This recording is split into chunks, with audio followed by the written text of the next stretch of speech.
And we are live. This is Dark Journalist. What a fantastic crowd we have out there and the ideas from already tonight. Of course, tonight I am joined by the lovely Olivia. Hi, everybody. And Olivia, blue, electric blue, that's the color of my room. Mm-hmm. And apparently it's the color of the secret space program and the secret UFO file. That's what we're going to get into tonight. It's all about blue. And I'm going to give the history of how we exposed the blue program, and the secret program actually had to come out and make some sort of comment and create its own illusion of a program. And all that took place last year, and then there were a number of factors we've been building up in the background. So you might call this, in a way, the second wave of blue information that we're hitting the public with. It's very important, especially in the era where they've been hitting the public on the congressional side with all of these false programs like Immaculate Constellation and all that nonsense that went on that was washed away so badly in the Lou Elizondo CIA haze. It's great to have so many people out there in the ideas room tonight. Of course, many of you are from California and affected by the wildfires going crazy in LA. And of course, there are a number of factors that are being brought forward about that and the cause, et cetera. The first and most important thing, of course, is that everyone involved there has our hopes and our prayers for a very safe exit and potential return. And, you know, there's a lot of strange unanswered questions in relation to it. And, of course, I've said this in relation to Governor Newsom, which is he's one of the worst officials that we have in power. One of the things I'll say also about Newsom is that he threatened martial law during COVID. And he just, you know, he claimed he had all these rights that he does not. And, of course, they try to position him as a presidential candidate and a number of different things. This is just the kind of disaster on the ground that these people thrive on. And we have a number of themes about places getting destroyed only to be rebuilt as smart cities. This is the thing, part of a 5 to 10 year plan that's going on. And, you know, there are a lot of signs in relation to this. When things are this early with all of it, you know, I try to take in all the details and we'll see what we can get across to you in terms of facts about everything that's going on there on the ground. In the meantime, all the fantastic people there in that part of California, down there in Southern California, I've enjoyed it many years. Of course, I lived in Northern California for a number of years, but Southern California is absolutely beautiful. And we hope that life is able to return to some kind of normalcy at some point for everyone there. I have noticed that there's been a lot of impact this week in general. Of course, Trump's case came up. They weren't able to delay the sentencing. On the Trump side, the case is absolutely ridiculous. It's the Stormy Daniels New York case with Bragg and all the corrupt plutocrats around that whole shenanigan and the legal chicanery that was involved in order to have this sort of Damocles hanging over Trump to try to get him out of the race. That didn't work. And of course, we saw the assassination attempts after the fact. I do think that contrary to what a lot of people have assumed, you know, that, the whole tech world is behind Trump and all the rest of it, I think Trump surviving and winning the election was quite the wild card for the deep state. And I think, you know, with the whole Crooks assassination followed up so quickly with the second assassination attempt, that's what they were really going for, and that they didn't get it. And then instead it caused the Kennedy and Trump forces to unite that much tighter. I think that was the real wild card that was on the table.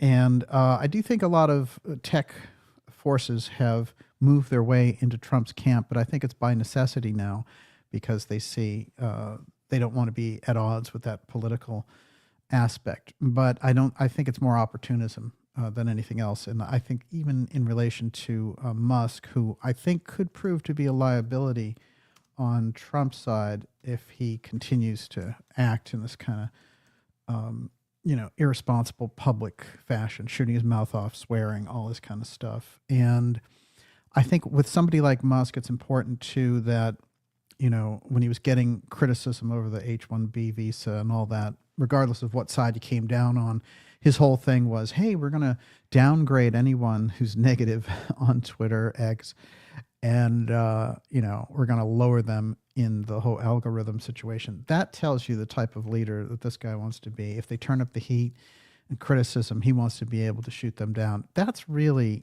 where someone like that is coming from, and it's good to see them kind of drop the facade once in a while.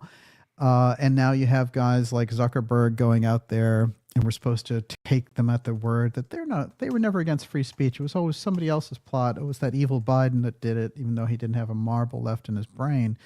No, these guys were in there, and they also know that they're on the outs with the public right now. And if you go back to last year's Bilderberg, the whole theme was regaining trust. And that's what they've set them out to do. But I very easily remember that when Jack Dorsey ran Twitter, for example, they censored the New York Post because it was a story about Hunter Biden and the laptop and all that whole thing. About 50 intelligence officials went on board and said, no, the CIA says that this is Russian disinformation. And then that all unraveled and proved not to be true. So now we're in the aftermath of all these lies going down. These people are repositioning themselves quickly. But they're not very trustworthy. They're opportunists, as it were. And it's very funny for me because when I see a lot of that liberal push and all these people in shock, their hero Zuckerberg going to meet with Trump or something. Look, the way that the deep state operates, they don't care what side that they have to go on. They just need the results that they're going to get. So they can act like a super conservative Ayatollah and, lock everything down, whatever it happens to be. Or they can be, super liberal, passive, this whole thing, trans culture, whatever it happens to be. Whatever gets them across the finish line, that's the goal. And so they'll adopt as they move along. But you can see, those people right now out of necessity are just going along with Trump and his agenda just long enough. And I expect a lot of fireworks very early on in the Trump situation. I do think that Trump comes on as a legitimate wild card, and that's where a lot of the black pill reporting about it doesn't matter if Trump or Biden gets in was totally wrong.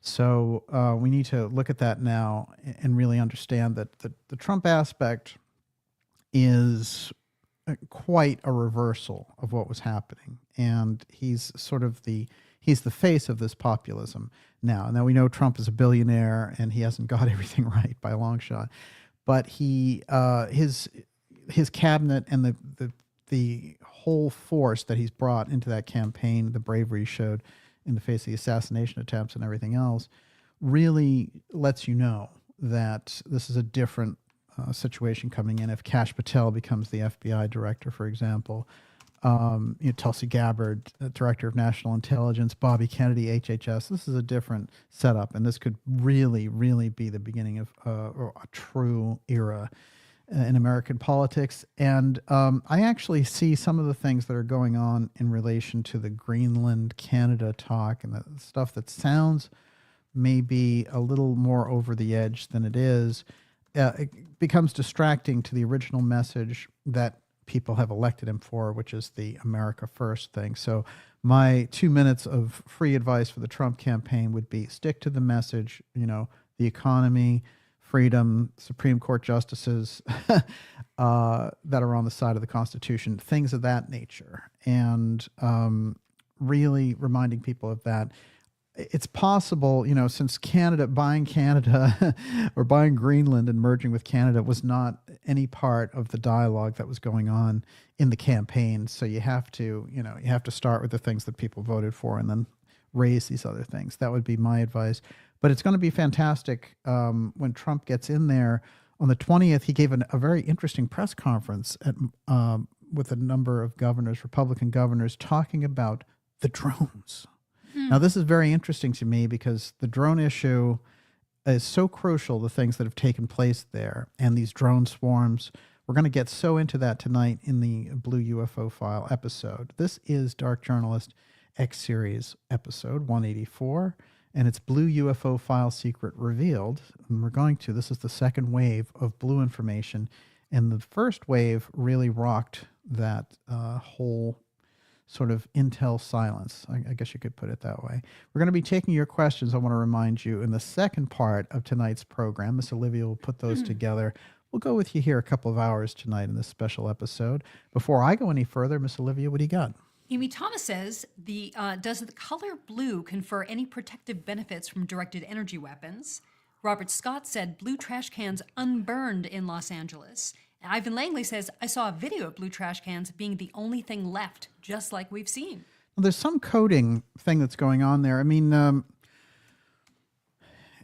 we know that during the State of the Union, when he was coming down and just talking with Congress people, that Biden was caught on a hot mic talking about how the Blue Roofs had been spared while all these other houses around Maui had been burned.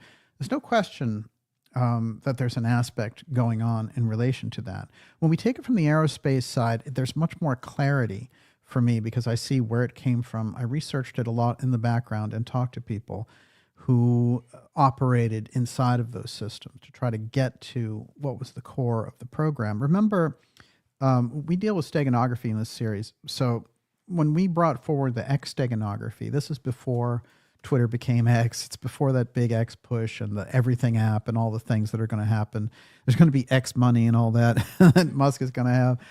I don't know about that. I don't know if I'd put my money in there, but the X steganography, it was important to get it out there, and in the ideas room, you guys picked it up. But we put it on the record, 5 years before it hit. This is important, and it shows the kind of track record for things that we can do when you're using dark journalism the way that I do. You can catch the trend. It's not about predicting things. You can reveal things before they're publicly revealed. That's the way to look at it. And there are people who can predict things, but it's a lot of pressure to just say, there's going to be an earthquake in California next month.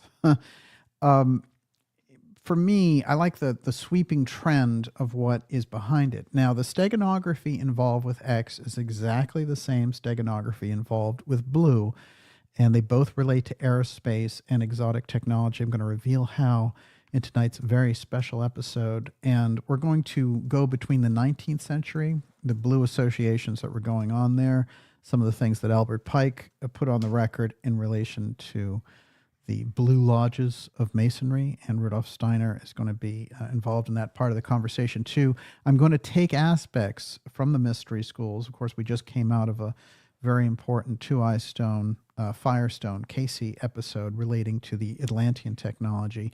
Now we're going into our own aerospace era, so we're going to look ahead in the 21st century and see what's in store for us. One of the things I don't want to see happen is for the blue stuff to get so ramped up and for their program and their explorations in space and that infrastructure to be so built up that it will be impossible to unplug it from any kind of central, the republic there. We have to remember the United States is the leader of the space program. And, there's a number of things. There are space treaties. There's a lot of things that are involved. So these corporate billionaires muscling in with the military-industrial complex and creating this grid of control is the exact opposite nightmare of President Kennedy's vision.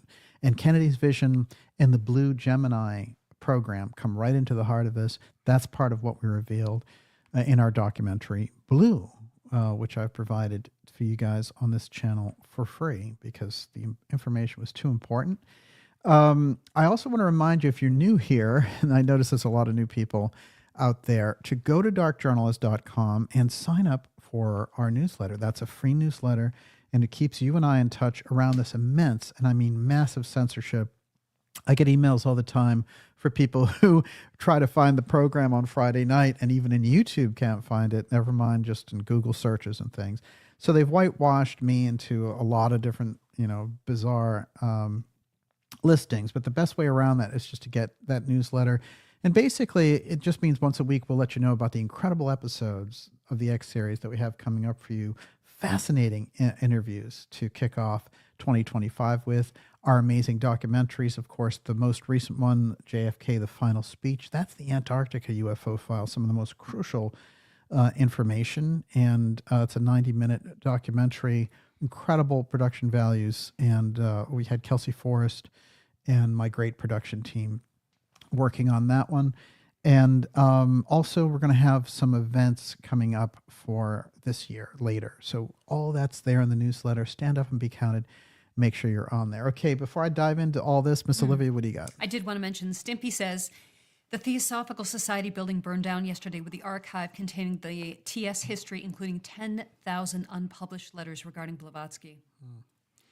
Yeah, there are a number of very important centers for theosophy right in that area. And I know that they've, some of it's decentralized so that, but the amount of loss that was involved there is heavy duty.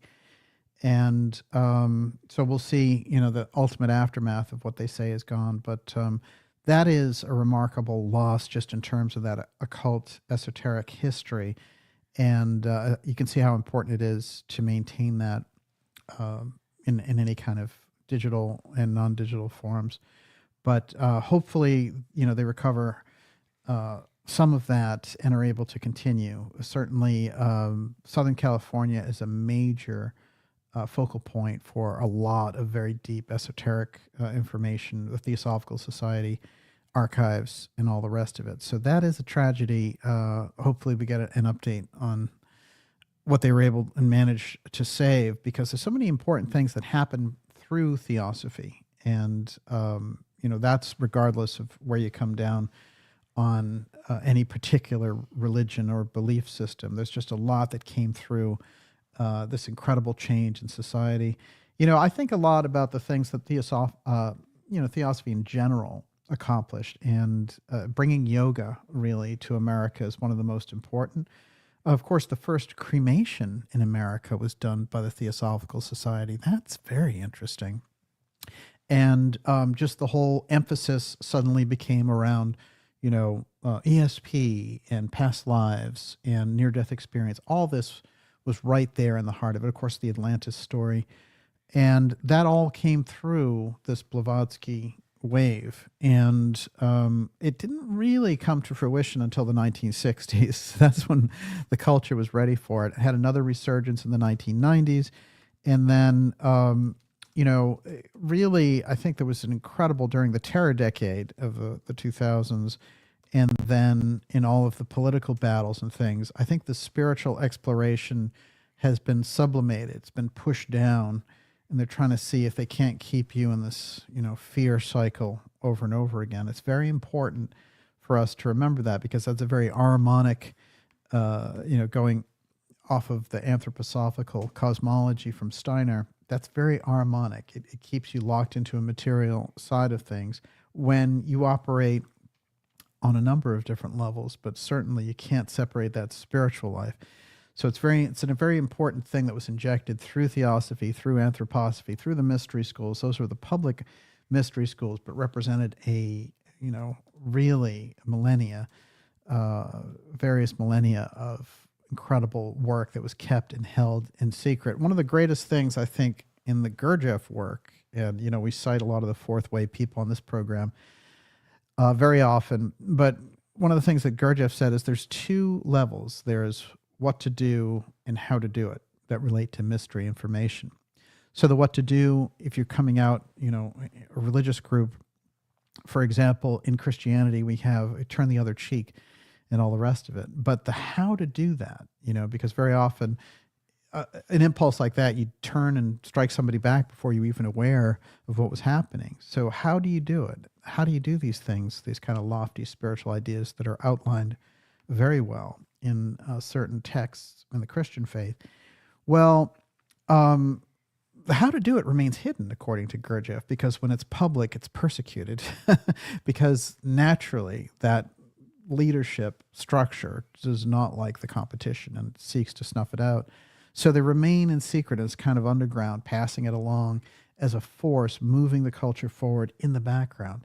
So the what to do and how to do it remain separated. And it's very important to figure out the how to do it aspect, because, of course, just the ideals without the tools doesn't get us very far. That's the tricky thing. Yes, what do you got? Jaron Keogh says, independent media is so important, but DJ is in a class of his own. Happy Hermit 3D says, if knowledge is power, DJ is a nuke. And Catherine Messero says, if aliens have good taste, of course they watch Dark Journalist. Well, I appreciate it. We put a lot into the shows, and I think that the Ideas Room really gives us that inspiration. And I also want to say that, like, through your comments and emails and questions and everything else, I get to open up to a tremendous amount of information. And so that helps me tremendously. So there's a great synergy chemistry that goes on here between us, and I couldn't do it without you. Now, I want to say this. We have to get our heads around blue. I'm going to lock into certain eras. So I'm going to start with the Kennedy era. Then I'm going to go back to the Pike stuff and the mystery school stuff. Then I'm going to bring it fast forward into the 21st century. And I'm going to identify some figures that are actively involved in rolling out the blue technology to the public, just like the X tech is being rolled out. Remember, there's a crisscross here because blue is the program, X is the technology. They're two different things, and but they are intertwined. And that's why you have characters like Elon Musk, and it's all X all the time. There's no real good explanation for that. That all comes out of this X technology, that the steganography that was used to move the secret and exotic technology through different government agencies in a way that the people in the know could track it, the kind of initiates of that technology. And that to anyone else, it would just be like, oh, that's, the X-15, whatever. So that X steganography, which we revealed, was something that they had used so well in the 20th and 21st century. And it all came out of the rules of Masonic secrecy.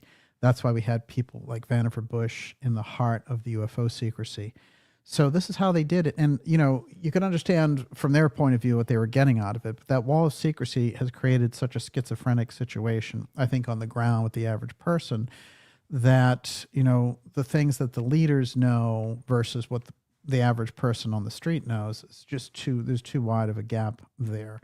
And so we need ways to get through that and get around it that don't involve necessarily a government disclosure of things. We can see any kind of disclosure of things are so massaged, and they're usually massaged by intelligence agencies, that you're not going to get to the real truth that way. So we need a different path. We need a different road. And opening up blue is certainly part of that, which is why I think the establishment freaked out when we initially did it. I put it out, it's documented, okay, from the spring of 2023. I put it on the record. And then I did the blue documentary. We put it out on the Kennedy anniversary in 2023. That's all about the program. The whole thing is there. And so in March of 2024, the government comes out and says, yeah, well, we had the blue space program, the blue UFO retrieval program. We called it Kona Blue, and they never explained what the Kona was. So I was able to go behind the scenes again and get the code for Kona, which was Kingman, Austining, Nellis, and Aztec. So that whole thing rolled out, and so the government responding there was in direct response to the fact that we put that on the record. As a matter of fact, a lot of the government whistleblowers had come to me behind the scenes basically saying, oh, yeah, it's great to talk to you about the UFO file. How'd you get the name Blue? How'd you know about that? And, I guess those are pretty one-way conversations. But this is interesting. When it first came out, Kona Blue causing split between intel agencies and the DOD. Some DOD employees believe Kona Blue documents. Kona Blue is a plan to reverse engineer UFO technology. The program has been the subject of rumors for years. But in that document, if you actually go into it, it says, oh, we didn't find anything. We never got to use this because, nothing ever happened with it. So the fact that people thought this happened is just, in their imagination. But yeah, there was a program and it was called Blue. In this case, Kona Blue. Those were the original headlines when Kona Blue hit. And boy, a lot of people were, they thought, oh, this is it, For me, I was like, how long is it going to take for the government to come out with it now that I've put it on the record? That's the interesting thing. So the crisscross is there on the record. Then what? Now that we can, sort of prove that the blue program exists, now they have to spin it as something where they're being open about it. But don't worry, that program didn't mean anything because they never were able to, kind of reverse engineer any crashed retrievals. Blue in general, of course, hovers over the UFO field as a name that's brought in. For example, Project Bluebeam, which is the street legend about how the elites will one day use a fake alien invasion to take over. In fact, the people who studied that originally had good credentials to do it and had heard things while they were working inside the UN. But nonetheless, the theme of it, even if you don't go for the original layout of Bluebeam, the theme of it is absolutely, what they've been building up in the past. And people who were very knowledgeable on the inside, like Fletcher Prouty, who was around the JFK assassination, he was in the JFK era. Prouty said, they're actually, he said this in the late 90s. He said they're actually preparing the whole UFO thing as a threat. So the same way that they had Soviets as a threat, and the same way they used terrorists as a threat, and this is going to be basically the granddaddy of them all. So when the drone thing was hitting, the drone swarms, we did a lot of reports on it, and I was able to do some reports on the Alex Jones show, which really brought that information out to a wide audience. This is important because there are guys out there, just like Alex is doing great reporting on the LA fires right now, but somebody of his caliber, if they get behind and understand the UFO secrecy aspect, which from my conversations with him, this is very game changing in a lot of ways. And so Newsweek started a report during the whole thing. Hey, what's Project Bluebeam? Of course, this has been around since the 1990s. It's an idea that they would stage this false alien invasion. Project Blue Book, of course, is the most famous UFO program that we have in the past. And there was CIA Blue Book, which was meant to get to the core of these things. And then Project Blue Book, which was meant to be a public whitewash that went on for a number of years, about 20. And, but nonetheless, there are still interesting little things that go on in there. One of the cases that they could not figure out actually took place right here in Cambridge, which I found interesting. And it was a Royal Air Force guy who just happened to be here, and he was like, hey, what's going on? All right, now I'm going to bring this forward for a moment. Blue UAS refers to a program created by the U.S. Department of Defense that identifies and approves drones for government use. Blue, again, as the signifier, as the steganography in all this, just like X, representing somebody in the background there being able to inform, I want to be able to inform a certain amount of CIA people to track this without calling in all 25,000 agents and saying, this is what the program's all about. I just want them to be able to track it and get reports back to me based on the idea of using the steganography. So they don't even have to tell them what's behind it, just that they're using it in a certain way. That's important because they compartmentalize in intelligence work quite a bit. These blue drones must meet stringent security and operation standards, going through a strict vetting process to ensure they're suitable for military and federal applications. In the past 2 to 3 years that I've been studying deeply about drones, they've always been on the radar, but in the past couple of years particularly, I can tell you that they're prepared of an onslaught of control from above. They're going to have the drones do a number of things. They're already incorporating them into law enforcement. They tried them out during the COVID operation to come down and yell at people who weren't wearing a mask. One guy was walking along a beach and they had a drone hover over him with instructions, Those were tryouts. Those were to see, what we can do with this for control purposes. But the amount of money and the people that are involved will shock you. And they're all related directly to this Blue program. And I'm going to tell you all about them tonight. Everyone, you're watching the Dark Journalist Show. This is X Series 184, Blue UFO File, Secret Revealed. And 84 always has an interesting significance for me because, it comes up in a lot of very interesting ways. Of course, 1984 is such a classic. But this episode in particular, I think there's some things I'm going to put on the record that by the time you're done, you're going to be, let's say you're going to be better educated about what's going on in relation to the drone aspect. And President Trump, of course, went on record today, as I mentioned at the outset, saying that on January 21st, I'm going to reveal everything about the drones. So the first day in office, after the inauguration, he's going to put it out, and he's saying they know and they're not telling you. And I think that that's ridiculous. He's absolutely right. Some of the governors that he was assembled with there, for example, the governor of Virginia, Glenn Youngkin, he said, "Oh yeah, we have some of the most secret bases here, and we've had drone incursions. They won't give us any answers on a federal level for what's going on. And as a governor, I can't operate like that." Then the governor of Wyoming was like, "Yeah, we have drones hovering over our nuclear facilities." The governor of Louisiana, the same. So on the state level, they were being whitewashed and stonewalled by the federal government. Now Trump is coming in as the transparency term for him, and he does not think in any way, shape, or form it's good to leave that out, especially the fact that the drones were seen over Bedminster. Now, what's interesting is during the fire, I don't know if this even came out, it was right before we started tonight, or it came out 7:30 Eastern time. I guess it was 4:30 on the West Coast.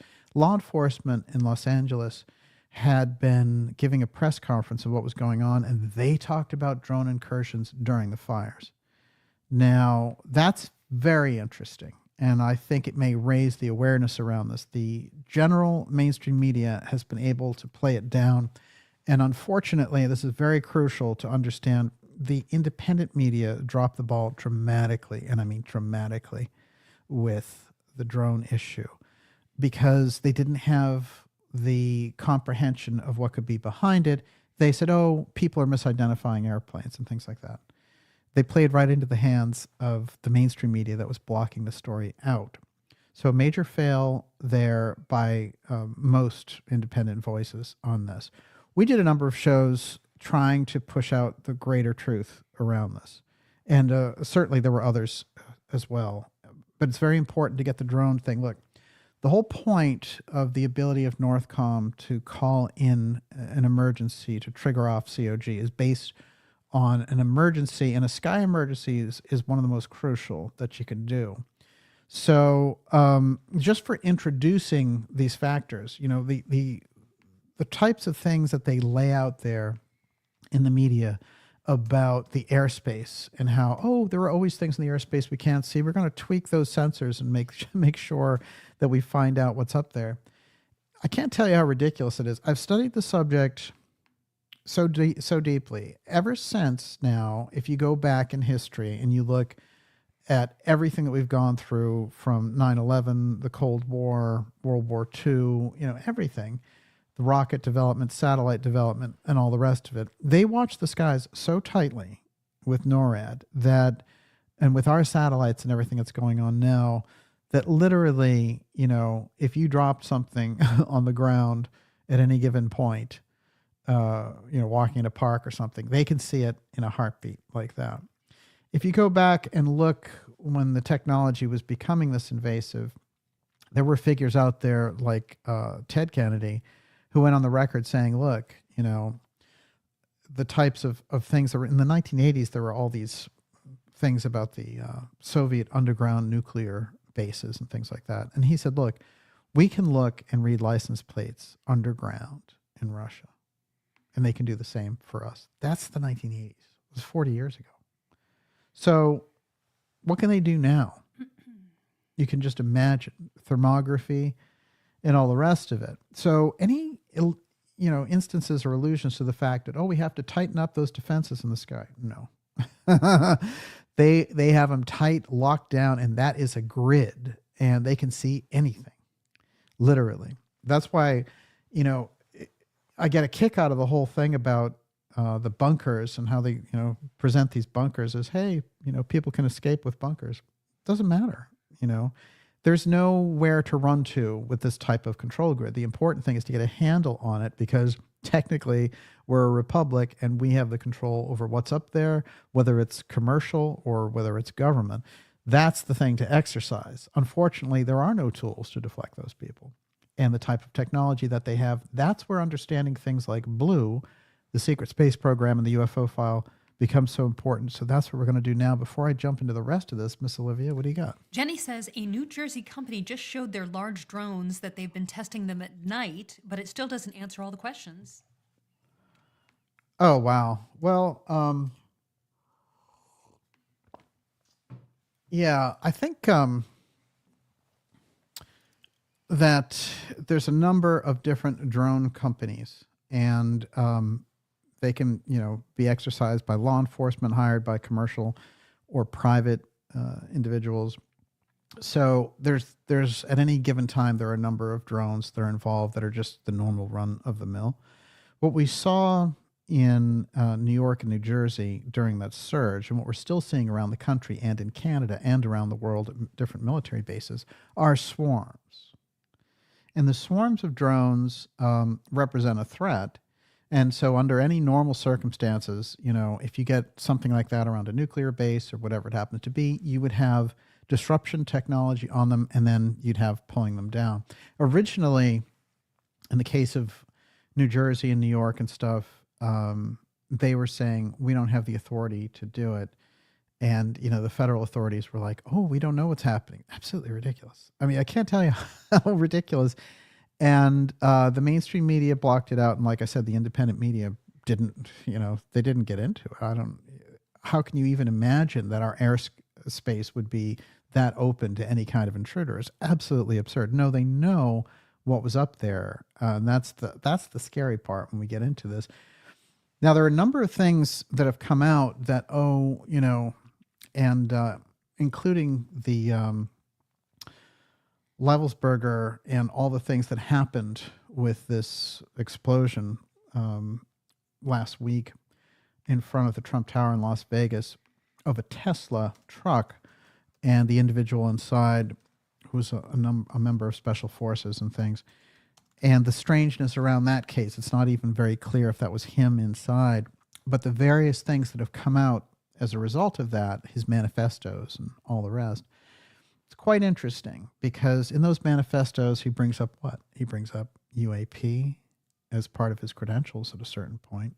And then in the other one, which says, the first one says, oh, I'm going to Mexico. I hope I make it. I'm on the run. And then the next one says, oh, I'm going to make it to Grand Canyon. It's very strange, two very different destinations. And the tone of each, I think, is very different. So something very unusual about those. But in any case, in the second one, he says everyone's talking about UFOs now.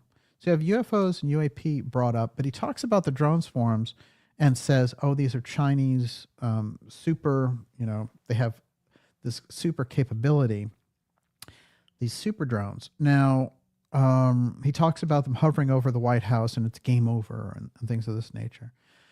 Look, we have counteraction to anything that another country can launch here. And so whatever they were telling this person or whatever they're putting out there with that is to establish the idea that somehow this is Chinese incursion. Now, we had the Chinese balloon over the United States, and there's no question that China has built up a number of military plans in relation to the United States, as we have for them. But this idea that we have a bunch of Chinese drones over the homeland, of the United States of America, no way. No way. They would deal with them, they would take them down. This is to create an atmosphere. And again, it also could be a bargaining chip about creating a sky emergency from another factor, a third actor involved in all this. So we have to keep our minds wrapped around that and understand how the UFO file plays into it and how does the blue technology kick into it. That's what we're going to get into now. Blue, and spelled all in caps, BLUE. We're going to see how that works. I'm going to take us back in time now, and we're going to read a few quotes from Albert Pike, the Scottish Rite Mason, who's really kind of legendary for the things that he put on the record. This guy knew a tremendous amount, and he also knew that Masonry in the 19th century was in a bad place in terms of the people who were involved on different levels, not understanding anything about what had founded it in the first place. So there are a number of things that he put on the record. He gets a bad reputation because he was part of the Confederate thing, being in Arkansas. He was actually born in Boston, which is the remarkable thing. But nonetheless, his information, I can tell you, as someone who's read a number of different treatises on the esoteric side, this guy, very, very deep. So one of his most classic presentations was held just by the Masonic Temple for years. There were only a couple of copies of it. In 2005, it came out. Somehow they had decided, okay, it's 100 years later. Remember, if you go back in time in anthroposophy, Rudolf Steiner said in 100 years, anthroposophy will reveal some things that we just can't do right now. So there's a wave and there's a synergy with this. But Albert Pike's Esoterica, the Symbolism of the Blue Degrees of Freemasonry, absolutely classic book if you want to understand where he was coming from with Masonry. And of course, a number of different lodges adopted this, and he became very well known. He became a Mason in 1850, and I think the book is about 20 years later. And the book, originally, the aspect that drew me was the symbols of the Blue Lodge. This is quite important, and it's going to open us up in terms of what they did with aerospace, because they used the same secrecy that the Masons were using on the esoteric side, but it goes deeper even than that. A couple of quick quotes from our friend here. Every legitimate symbol, this is Pike now, every legitimate symbol of the Blue Lodge, everyone that really belongs to it, is a religious symbol of great antiquity, which came to Freemasonry from the Hermetic philosophy by inheritance through Pythagoras, perhaps, from the Median Magi. Every one of them is the embodiment of a doctrine in regard to the deity and the revelation of divine truth to man, doctrines which have reappeared in every subsequent religion. So here he is saying all the imagery you have there comes from this Hermetic esoteric background, and that these two things are interlocked. Now, this is particularly interesting, and keep this in mind with those people who think they're being initiated into UFO wisdom. For example, once in a while you get a intelligence person who thinks they've been read in on all these things, and they understand the UFO file, and they have to, it's up to them, they're the ones who are put on the spot in order to get this out to the world. And they've been led down this path in order to do this. But listen to how Masonry works, and then think about the UFO file and some of the things that we've heard in relation to this. Okay, the Blue Degrees are but the outer court of the portico of the temple. Part of the symbols are displayed there to the initiate, but he's intentionally misled by false interpretations. That's the initiate who's being misled. It's not intended that he shall understand them, but it is intended that he shall imagine he understands them.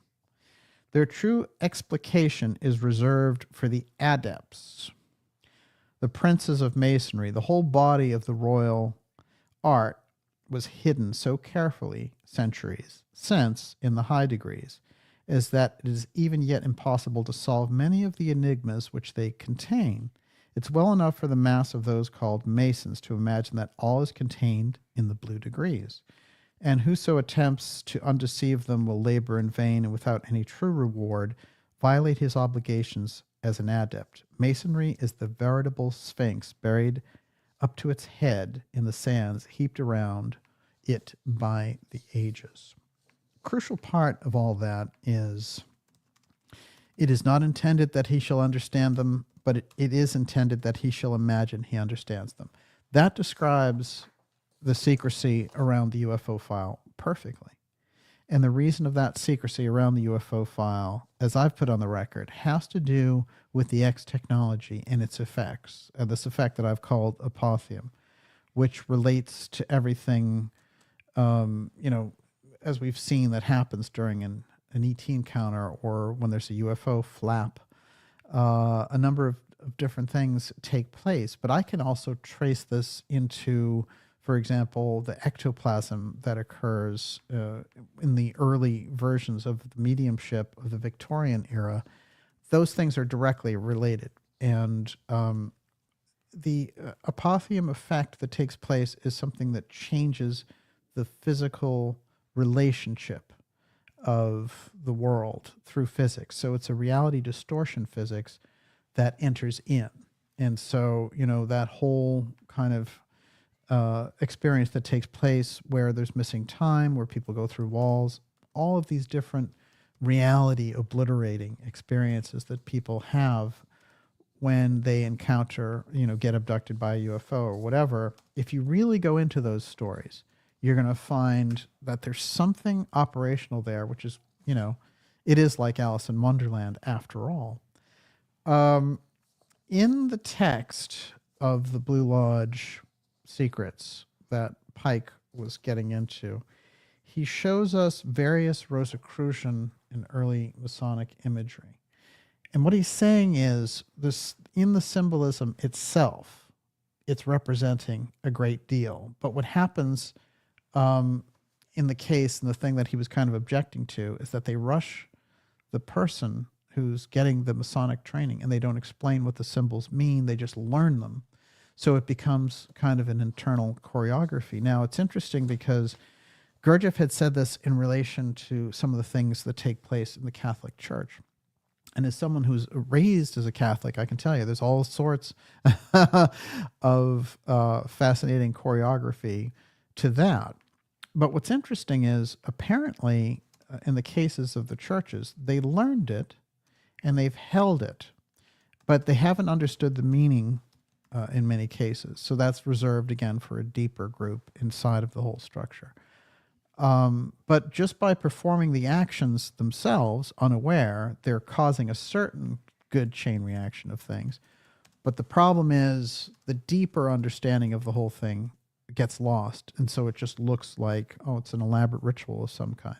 Now, when you get into Magic of the Golden Dawn and things of this nature, you also have rituals that trigger off a number of different things. So you can kind of look at the era we're in as a gigantic rediscovery of these things. And also the aspect that has to be kept in mind is when we get into the idea that high-tech Atlantis destroyed itself, many of the same people who put that on the record said they became master black magicians. So, these are two things that are in our culture separated. The idea of, magic and psychic experience and all of that. And then technology and science is over here. But that's just a mental construct. In fact, the two things are twain. And you are operating inside of either when you are initiating either one. You are initiating things that are taking place when you're doing a ritual in the physical world. Technologically, when you're doing something physical, you're activating, say things in the astral world. So this idea of separation is how we lose focus and don't understand what these groups, and sometimes very small groups and very powerful, are doing and how they're operational. I'm going to show you how this relates to the blue UFO file revelations and how it takes us out of that realm of secrecy so we can see just enough of this to see what's happening. Everyone, you're watching the Dark Journalist Show. This is X Series 184, the blue UFO file secret revealed. Of course, we revealed one phase of it, and the government came back with a response of some kind. And now we're revealing another wave of this blue information. We're going to be taking your questions in the second part of tonight's program, and Miss Olivia is putting those together now. Let's see. So we're about East Coast time, about 9:20. So we'll go to about 10:30 with you. How does that sound? Sounds good. All right. What do you got there? A cult fan says, it bears repeating, Jimmy Carter was born the same day NASA began, October 1st, and died on Albert Pike's birthday. Oh. NASA with magicians, masons, and other groups? Oh my God. There's so much Masonic occult imagery around NASA, including the fact that, they took the Masonic flag up there when they were walking around on the moon. That's pretty remarkable. And they even created a Masonic lodge for the moon. But I'm going to show you. What would be the point of that? Well, it's very interesting, isn't it? I have photos of that flag, and it's quite interesting because the same flag had flown from pole to pole previously, with Richard Byrd. So it goes pole to pole and then goes up to the moon. I mean, this flag is really Wait, what kind of a lodge? I mean, what kind of a structure? well. They have an official lodge for the moon. So is there a time capsule underneath it? You know, it's interesting because there are time capsules even from the presidents on the moon. And what's interesting is the technology that they laid them down there with, and there's one from Kennedy, was an early form of CD. Interesting. Yeah, it's very interesting. Long before that stuff came out to the public. But the first group that arrived on the moon supposedly deposited that there. And Gordon Cooper shows up tonight, very interestingly, telling us about the Mars mission that was not. But apparently the public Mars mission became a secret Mars mission. So that, you know, this whole idea of we have to get to Mars, they've obviously already made it, as it were. I'm glad that he brought up Jimmy Carter, because Carter, of course, they're having the funeral for Carter now. And we had the Trump-Obama moment at the funeral, which was interesting. But also very strangely is W running by Trump, you know. It's very strange. I mean, there you have the last significant Republican president before Trump. You would think, you know, here he is. He's going to come out and say something or shake his hand or something. He just runs by him. It's most strange. And I think it shows the opposition of the COG, Cheney-Bush wing, you know, to the Trump presidency. And that's why I think you're seeing a number of weird things in, you know, in the lead up to that inauguration. But I will say this about Carter, which is that he wanted the truth. He campaigned. If you go in and you look at his interviews during the 1976 campaign, you're going to find that he was looking to open up the question of the UFO file publicly. And he said, I'll open those files up. So I have two interesting anecdotes about that. One is that he went to George Bush, who was the CIA director at the time, and he said, this is in early 77, and he had kept him on as CIA director, even though he was Republican, which happened sometimes back then. And he said, I want, you know, this, and this in relation to the UFO file on my desk. And Bush said, you don't have a need to know for those documents. So I'm going to wait, you know, until you have something for me. And Carter said, I don't think you understood. I want the documents and I want them now. And Bush said, you know, this is just standard policy of intelligence. We don't give those to you unless you have a need to know, and you don't have a need to know. That's the arrogance inside the Central Intelligence Agency around the UFO file. Carter said, you're fired. And he put his friend in, Stansfield Turner, and said, you know, get in there and give me some deep information on this thing. And this guy was stonewalled out. That's the nature of that thing. You can put in your key director and think you're going to get everything, but there's such a structure that they can just alienate as an outsider the director and keep things going on in the background. This is one of the problems that Kennedy had when he got rid of Bissell and Dulles and that whole gang, is that when the other people that he put in, they became basically virtual outsiders. So, you know, you think about that as we go along here. Carter, on another occasion, when I talked to Stanton Friedman, is the late great Stanton Friedman, who was a nuclear physicist, and we had a number of very interesting conversations, including several interviews. And he told me that he bumped into Jimmy Carter at Logan Airport without any security, nothing. What? And it's interesting, isn't it? He, and of course, you know, Friedman was as honest as the day is long. And he said that he asked him, you know, well, you looked into the UFO thing, you know, what happened? You thought you were going to get some of that out. And that Carter said to him, oh, they wouldn't let us get anywhere near it. So that's the president, okay? So you can understand in the infrastructure side, there's been an upside down problem in relation to this. And here's how it works. Under Eisenhower, they were creating how to work a UFO secrecy system, and then the system ran away. I hear that the system ran away during the era when Eisenhower had a heart attack and Nixon temporarily took over. And they just thought, well, this is a good time as any to do it. And so for Eisenhower, he felt like he wasn't getting briefings, he wasn't getting updated about what was happening with the things that they were finding. And so he passed that on to Kennedy. Of course, he did his famous military industrial complex speech, which is remarkable given he is the World War II hero. But he said it, he put it on the record. Look, we can't let this endanger our republic. And we are in danger of that as we speak here tonight, exactly as he predicted. But when Kennedy gets in, he tries a number of different ways to get around this system. And then he's starting to say, you know, the CIA isn't giving me what I want on the UFO file.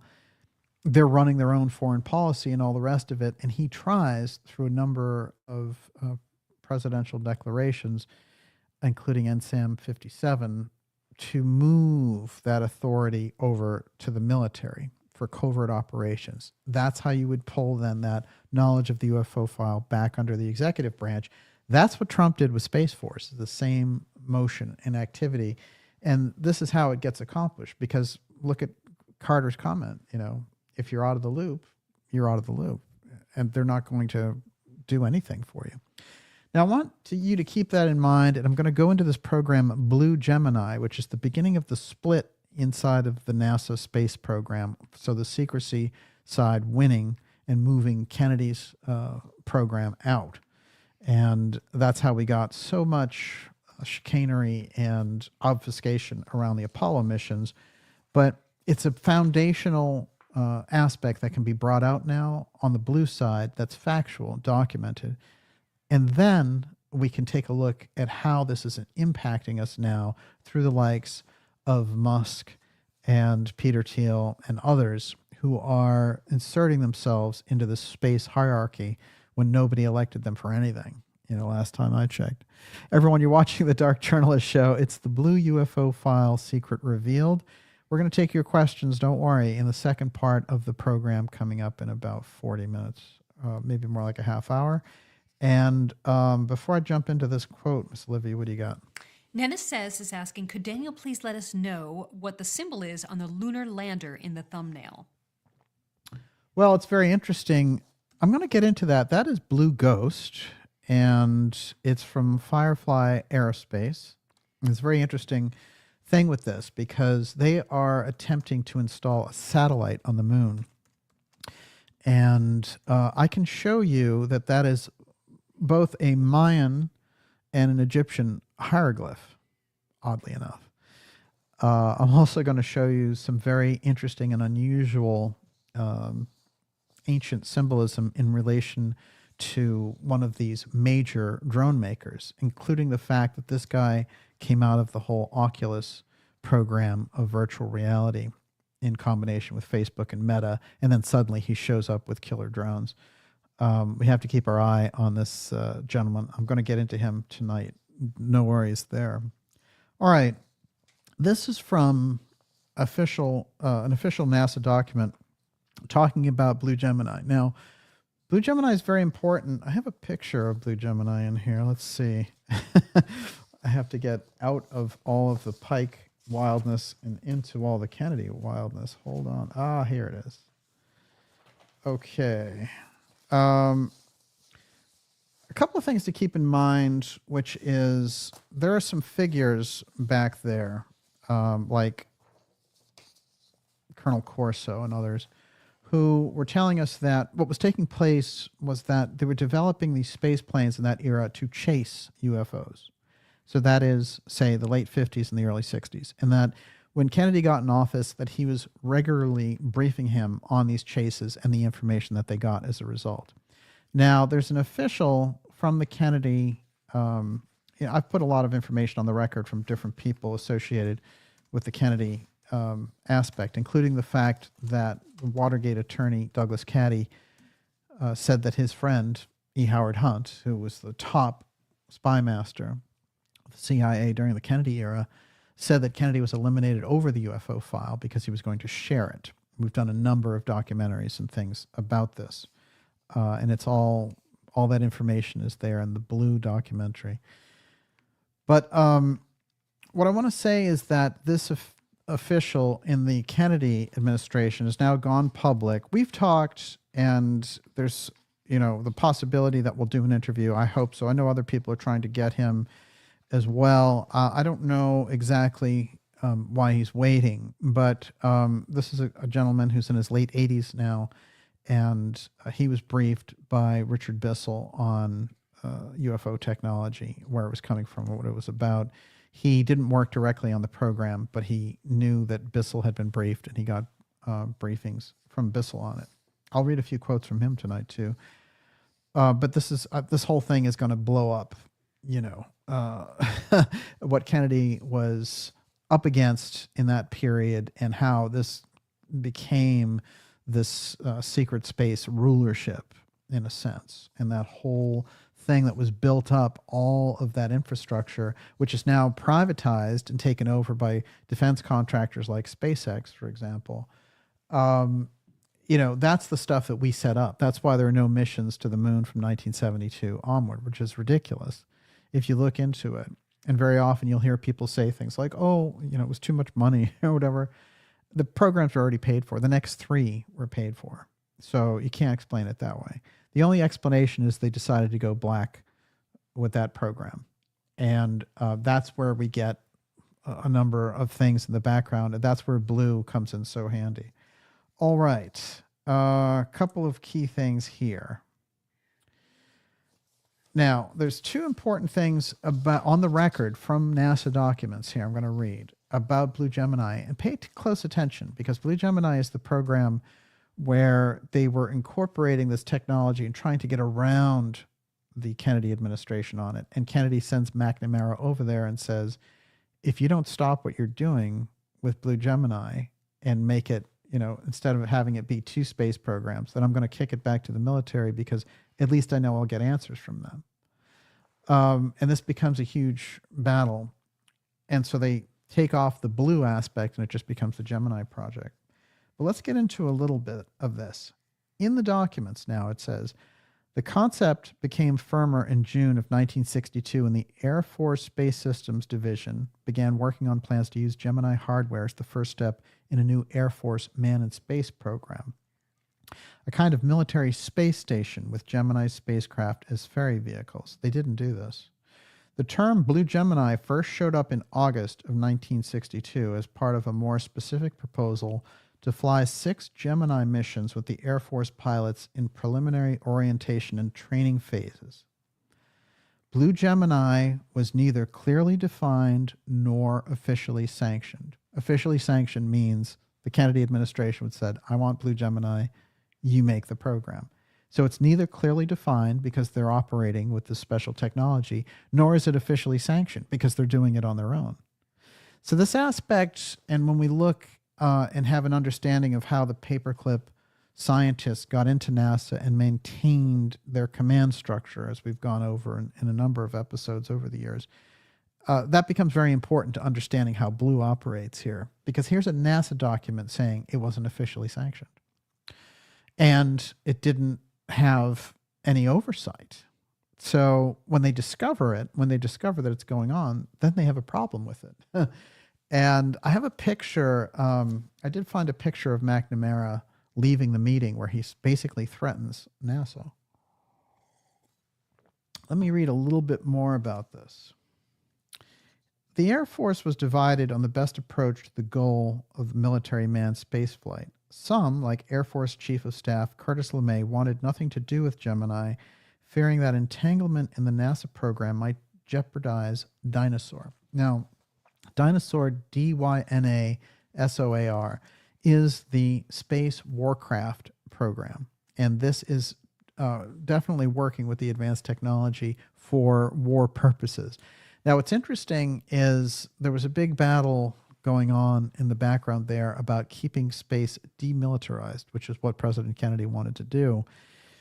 And it's interesting because in the backdrop of the assassination, we have a very high-ranking UFO official, and Guy Bannister, and he shows up the summer before the assassination with Lee Harvey Oswald, running him, having him infiltrate student groups. But he's an ultimate right-winger, and of course, Oswald, as the story goes, is this big communist, right? How does that make any sense? Well, it doesn't, because he wasn't.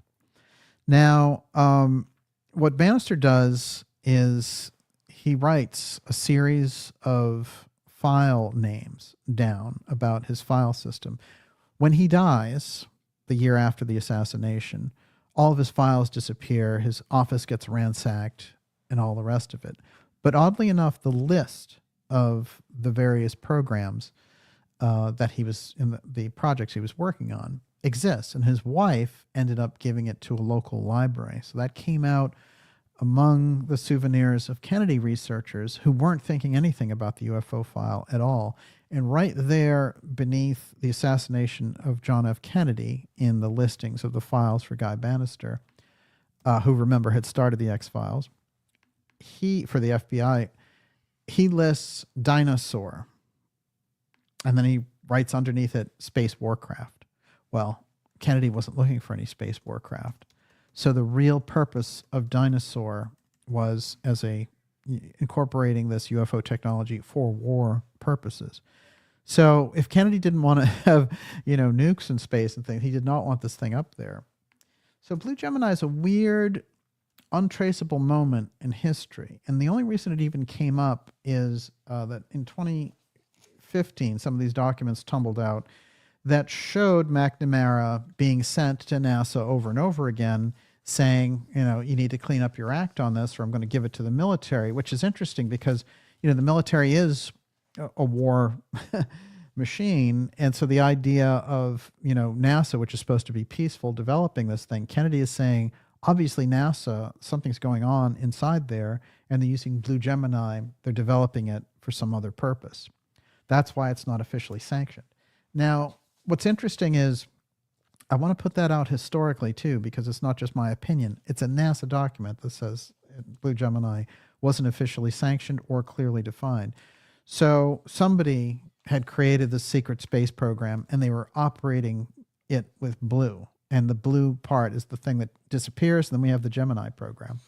But that blue, just like the X steganography, moves. It reappears and it shows up in different places whenever you get around the UFO file. Now, the official I spoke of, I originally had hoped to already have our interview down, because I already know that, some of the other people, the kind of less reputable people around the UFO file, the Colehart kind of, thing, that they're already kind of leaning in to try to get this guy into an interview.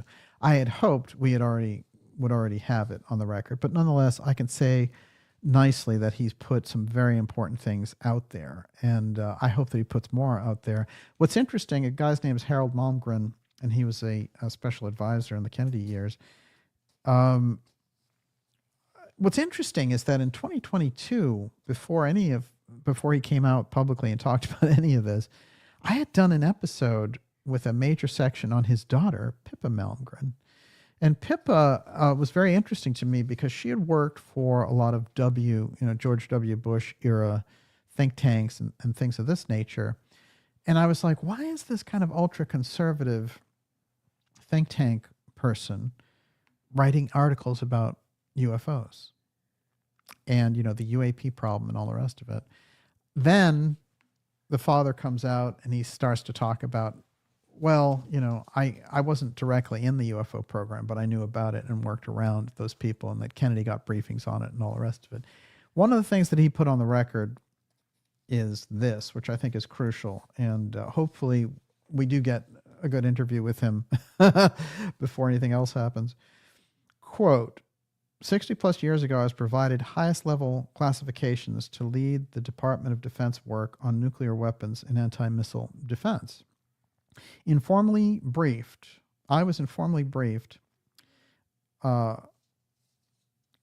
It's going on there. I was provided the highest level of classification to lead DoD work on nuclear weapons and anti-missile defense, informally briefed on, quote, otherworldly technologies by CIA's Richard Bissell, who had been in charge of Skunk Works, Area 51, Los Alamos, but sworn to secrecy. So Malmgren, who was a Kennedy official, put that on the record, which again reinforces all the work that we've done here to put on the record that the UFO file during the Kennedy administration became the major point of contention. And so for people who say, well, Kennedy didn't know anything about the UFO file, look, Kennedy had been introduced to the UFO file by the top, the top man, who was his good, close family friend and fellow Catholic, James Forrestal, as the first defense secretary of the United States, who got unceremoniously thrown out of a window at Bethesda Naval Hospital for wanting to open up and talk about these things. So he felt it was important for the public to know about it. Now, Kennedy, this is what he inherited. After all, Forrestal had taken him to Berlin, West Berlin, after the incredible, World War II devastation of the place. And that important background on the Kennedy side, understanding and knowing it, there's a lot of different people who, through Kennedy's work in the Navy, Naval Intelligence, and on the congressional committees he was on, he got a report even on the Roswell incident. So Kennedy had the knowledge long, long before he got into the presidency. We've put that on the record. The blue aspect and the clash there that takes place during Blue Gemini becomes very important then. Now a Kennedy official going on the record and saying, yes, And he mentions Bissell. It's very interesting because Bissell is known as the mayor of Area 51. And, he's one of these Yale guys who was deep, deep in the system. But he had set up the initial satellites for spying on the Soviet Union, and they had a dual purpose because they were, on one hand, spying on the Russians, and on the other hand, they were looking out for any activity relating to the UFOs that were hovering, coming in and out of low Earth altitude. Now, it's quite interesting when we think about this and the problems that take place in that era. And I want to say this, too, about Christopher Mellon, who has led so much of the false whistleblower, Elizondo, that whole CIA threat meme, and the whole, UFO threat narrative. He is also the mayor of Area 51 after Bissell. And you can find this guy now who goes around talking about this UFO threat and bankrolling, this whole intelligence-led aspect of disclosure, which is completely ridiculous and not related to actual disclosure at all. This is very important because this guy in 2016, I have the quote, and I put it out, and he hit the roof, we know, publicly with me, because I had exposed the fact that he was controlling the CIA whistleblowers, and he came out from, his ivory tower and tried to defend himself. And his very strange DIA law school son was out there doing it too. Hunter Mellon, who's shown up, promoting his dad and certain things. Very, very strange. But we know through our own guest, John Warner IV, who is the cousin of Chris Mellon, all about what Chris Mellon was up to with the false UFO threat and the books, of Elizondo and all the rest of it. But in 2016, there's a quote that we put on the record where Mellon says, the government isn't hiding anything in relation to UFOs. There isn't anything alien about UFOs, and I would know. So somehow in that interim between 2016, when the presidential election is happening, and then afterwards, he shows up with TTSA and creating that whole false intel meme about a UFO threat narrative with Elizondo and the prepackaged rollout, which continues on. We're 7 years into this farce of the CIA trying to take over the public UFO file. So it's important to understand that he inherited the mantle of the mayor of Area 51. And someone who's the mayor of Area 51, that is, they are the most clued in person in relation to what the government is doing with the UFO file activity. And of course, Area 51 is more of a kind of a location than a place. So see how I can do that. anything that happened at Area 51 that was crucial took place a long time ago. And what's going on in pointing all the attention at Area 51 is to keep you from seeing where the actual action is taking place and where that blue technology is being rolled out now as part of this advanced technology for aerospace, drone activities, and more. We're going to get into that in the next segment as we go deep, and I mean deep, into the 21st century aspect of the blue UFO file secret. Everyone, you're watching the Dark Journalist Show. This is X Series episode 184. Blue UFO file secret revealed. Well, remember, we put blue on the record in the first place. This is the second wave of the information. We're going to be taking your questions in the second half of tonight's program, coming up here in about 10 minutes. And I also want to remind you, while I have your attention, especially if you're new here, to go to darkjournalist.com, sign up for our newsletter. That is the best way for us to stay in touch. And also, it guarantees that you'll get the important information about our amazing X Series episodes, incredible interviews lined up for 2025, documentaries, our latest one, JFK, The Final Speech.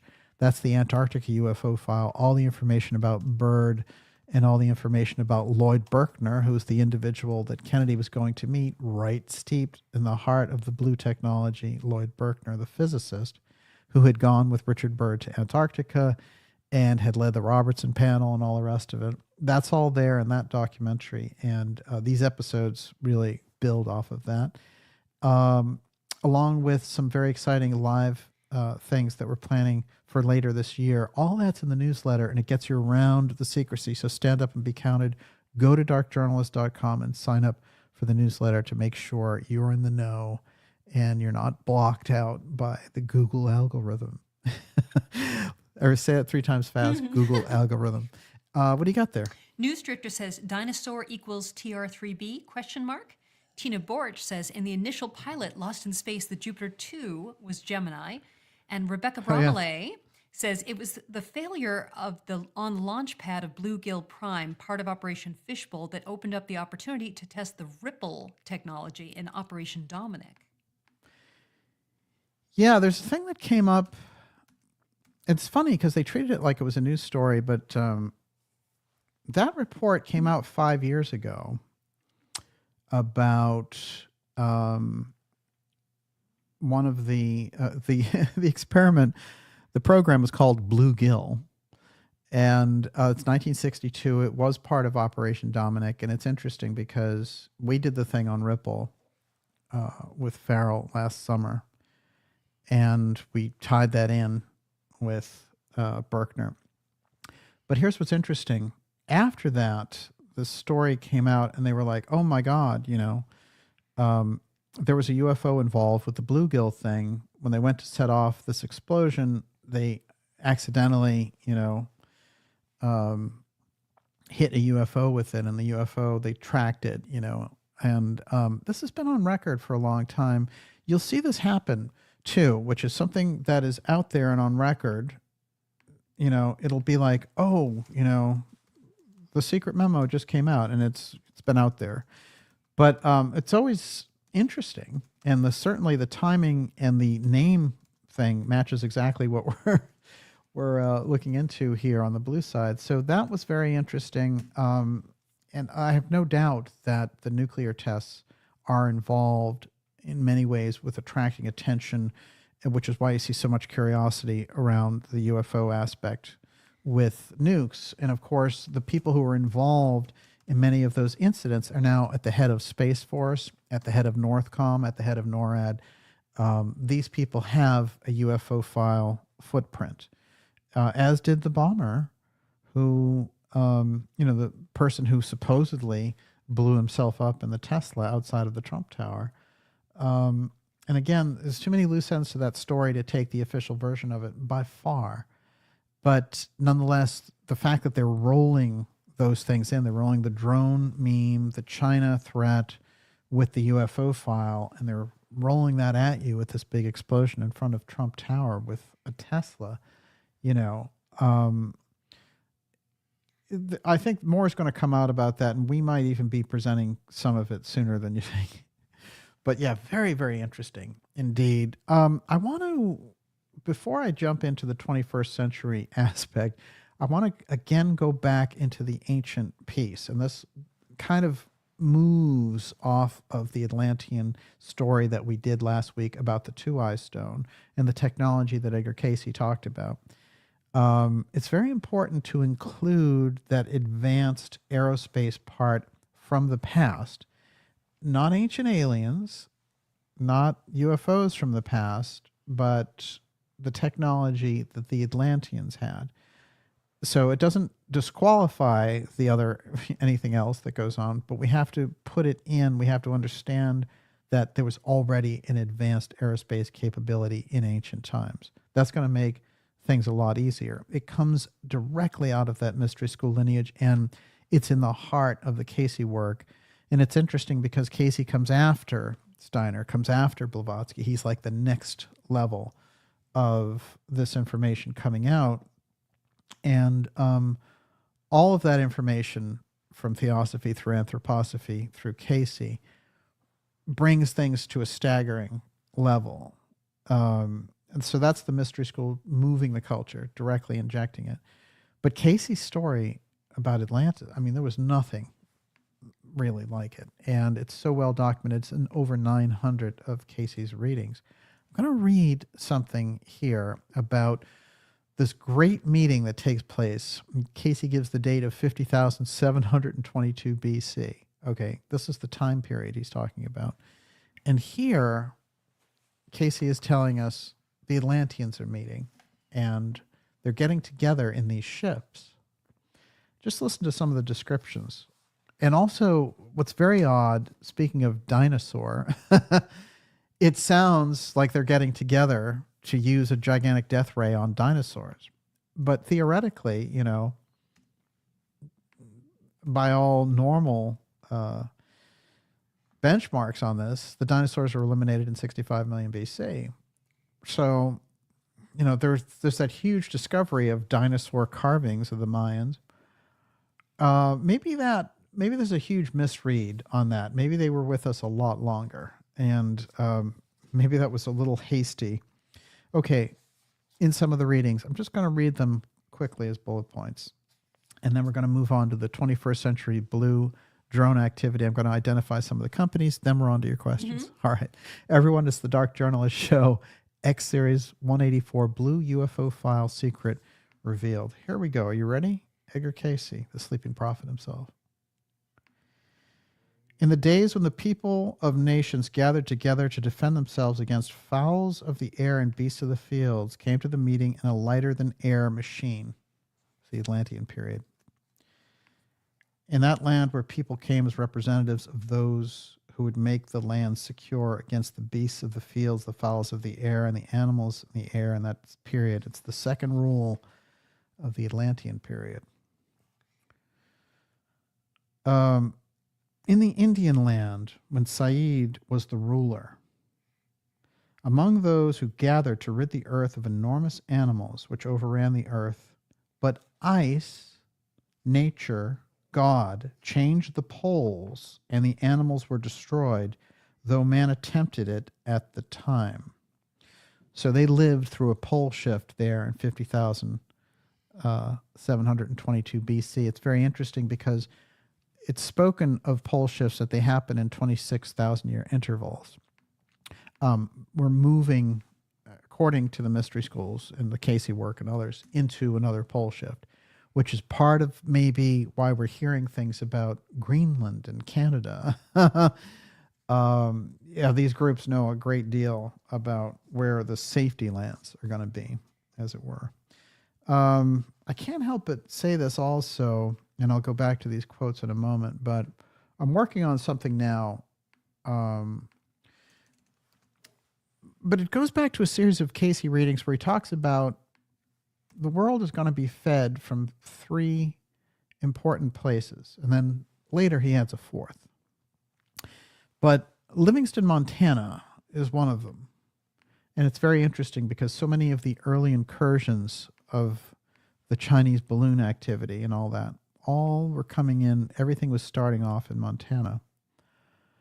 So we have that, and then later he would mention Saskatchewan. Well, that's interesting when you consider what Trump has been talking about with acquiring Canada, which seems preposterous. Then he mentions the Pampas region in Argentina. But originally he mentions Livingston, Montana, Saskatchewan, and South Africa. These three areas must someday feed the world. Now think about it. You got Trump talking all about Canada. Saskatchewan, of course, is included in that. You got Elon Musk from South Africa, and you have his mother's family associated with trying to find this lost ancient city that she's growing up flying over these ruins, right? And then we have the leader of the Space Force, working out of that base in Montana. It's very interesting to me when I was looking at those factors. I'm going to bring forward information that links all of them up, but it might help to make things a little more understandable in the grand scheme of things about why these things are being raised. And we need to, on our side, use the information that we have from the mystery schools, from things like the Casey readings, as a buffer against the whitewash that we're getting, the terror stuff, the COVID stuff, the COVID op, the UFO threat, and all the rest of it. This information can become even more important than you can possibly imagine if we understand where their goals are, and especially if that has something to do with, when that shift happens, them remaining in power, so that deep state structure doesn't go away if there's a massive Earth changes series that takes place. This is something that has to be added into the conversation. Last year, of course, I said land rising has to be added into the conversation. Well, that's a central tenet in the mystery schools, and it starts with land rising off the east coast of America. That's in the Casey readings. So we don't hear anything about that in scientific journals, do we? Well, if you look close enough, you'll get indications that things like this are, in fact, happening. So land rising, these pole shifts, and the Earth changes, and the areas that will someday feed the world. Well, you have to wonder why Casey is putting this on the record, and why such an obscure place like Livingston, Montana. Saskatchewan, you can kind of understand. South Africa, how would that work exactly? Why would that be so important? I think these are important questions to answer. Okay, the final round of quotes here from Casey on this Atlantean meeting, 50,722. In that land, when there was the gathering of nations to combat forces of the animal world, and the kingdom that made men and men's life miserable in this period, the entity was among those that stood for the use of elements in the air, the elements in the ocean, the elements in the lands, as applied to forces to meet and combat those of the animal kingdom. Often has the entity from this experience been able to almost conceive wherein the disappearance of those known as prehistoric animals came about. This is interesting because here he is again putting the elimination of the dinosaurs and such in 50,000 BC instead of 65 million BC. We're in unusual territory no matter how you look at it. And one last one, which I think is important because it talks about Poseidia. Often I talk about Poseidia as the headquarters of the Amelia's group. They had the two-eye stone. Poseidia, according to Casey, is right there in the hot zone. That's the area that now the only thing left of it is Bimini, Cuba, and the coast of Yucatan. So the Amelia's group was there. They were warring with the Belial group, who were in an island called Og. And that's more over towards where the Pyrenees and Spain and all that is from. Okay. In the Poseidian land, when it was greater in power, when there was the meeting called for many lands to determine the means and manner in which there would be control of the animals that were destructive to many lands. The entity and the capacity of those who guided the ships that sailed both in the air and under the water, also the maker of that which produced the elevators and connecting tubes that were used by compressed air, and the metals in their emanations, especially as to things controlled by the facet for the radiation activity of the sun on metals and the control of such and the airships. All right, Casey's talking about that in 50,000 BC. Think about the technology level. If we take it all and say that this is accurate, remember Casey with his Atlantis readings, 40 years of information. If we had this capability, advanced technology in 50,000 BC, obviously the culture unraveled, and then here we are kind of picking it up again. There's going to be some aspect of our discovery now that lets us know, oh, this is what happened then. And this is where I think so much of this search and the archaeological wars and things of this nature and the battle over the hot zone area there in the Bahamas, this is why I think there's so much intrigue involved with this, because I think that they know now through their own, these groups that are doing this with advanced aerospace, they are very aware of the fact that the Atlanteans had this technology in that period. So it opens things up on a different level completely. So now I'm going to go into the companies that are using blue and rolling it out here, the breakaway technology, and then we're going to go to your questions. Miss Olivia, what do you got? Then Chris says, Casey said 50,000 BC, they first invented gunpowder, then atomic weapons and lasers. They blew a gigantic cavern of gas by accident trying to get the dinos in their lairs. Also, Casey predicts Greenland cracking open, quote, a strait with rushing waters, unquote, a lifeline through the Davis Straits, Great Lakes empty into Gulf via New Madrid waterways. Yeah, Greenland comes up in the Casey readings. There's no question about it. The whole piece about the earth changes and what it would be and how the Great Lakes would empty into the Gulf of Mexico. I mean, imagine the kind of change that's going on there. There's a very interesting, Casey, when he is going through a difficult period, he actually is arrested for fortune telling, and he's thinking, I'm going to give the whole thing up. And there's this incredible apparition of this man in a turban that he sees, and he's seen him at different points in his life. But this time, other people can see him. And the figure bows before him, basically saying, I'm bowing to you now because you've gone through this incredible humiliation while you were trying to do something good with your psychic ability. So he's taking a train home after this experience, and he has this dream that he's reborn in Nebraska in 2100 AD. And the family's name is a strange one, and Nebraska's on the coast. And this cigar-shaped ship shows up with these scientists, and they're very interested in the fact that they have identified him as the reincarnation of Edgar Casey.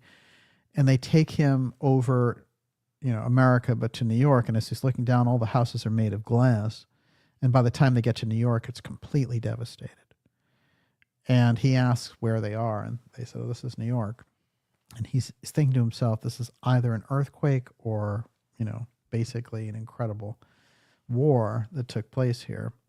So I always found that whole thing interesting. But the Nebraska on the coast, I mean, you got to think about that. That's quite an Earth Changes map. No question about it. What else you got? From Thought says the Olmecs depict dinosaurs. Scarlet Fire says dino footprints in Texas with humans as well. And Kevin Conley says they were large, intimidating megafauna mammals up until 13,000 years ago. These may have had larger, more ferocious cousins 50,000 years ago, not necessarily dinosaurs. Yeah, I've heard that a couple of times, but I think the way that Casey puts it, it doesn't just sound, he's really talking about a real menace. And the fact that they have to get together and figure out with a death ray how to get rid of them, you have to think at the level that you're on. You're not just dealing with, it sounds like you're dealing directly with dinosaurs. And it's interesting because he kind of mentions how the large beasts disappeared there. Yeah, it sounds like dinosaurs. I don't think there's any doubt about it. Okay, what are they doing with blue now? Okay, from the Kennedy era, that split in the space programs, we've detailed that pretty well. We have NASA documents. You know, we've got the Watergate lawyer. Now we have this former official from the Kennedy administration talking about getting briefed on otherworld technologies by Richard Bissell. So there's a lot, there's an evidence foundation and basis that was not there. When you get the Kennedy records coming out, this is part of the problem with where those files are going to point to, because it's going to point directly to the idea that aerospace was behind the assassination of President Kennedy. There's no question from the work that we've done that that's where it goes. It's been left out dramatically because it was easier to point at things like Cuba or the mafia, things like that. But in fact, none of that ever made any sense because operationally they didn't have the ability to do it. One, and two, that would never have been covered up on the level. It's not worth it. You might cover it up for a while, but you wouldn't keep it covered up for 61 years. No, there's something so very heavy, and it's interesting because, of course, it goes back to that conversation we've pointed out between Napolitano and Trump, where Trump tells him, you couldn't let it out, you know. But Trump and Kennedy have made a pledge there in that very special Arizona event, which changed the tone of the campaign, in my opinion, and changed the trajectory of the whole thing so that Trump really could win. That joining of the Kennedy and Trump forces. He said, I'm going to let out those records and it's time. And he also said, it's very important, you know, for this to happen. And he did it with a knowledge of the fact that he's seen them. Now, I don't expect everything to be in those records, of course, but the contention and the idea that in the Kennedy records, things were just, you know, expunged by the CIA. The reason that that's not true is, and the reason that they've sat on those files for so many years, is because of the fact that Robert Kennedy had a meeting with the CIA director immediately after the assassination at his ranch in Virginia. And he put something in the CIA records that could not be undone without sending out all these bells and whistles. And that piece is still sitting in there. And that's why when those files come out, that's why there's been all these Hail Marys to try to stop them, even though they're mandated by Congress since 2017. And the mandate comes from 1992 after the JFK movie came out by Oliver Stone. Congress put this whole thing together and they made a law that said, hey, you know, you have to do this.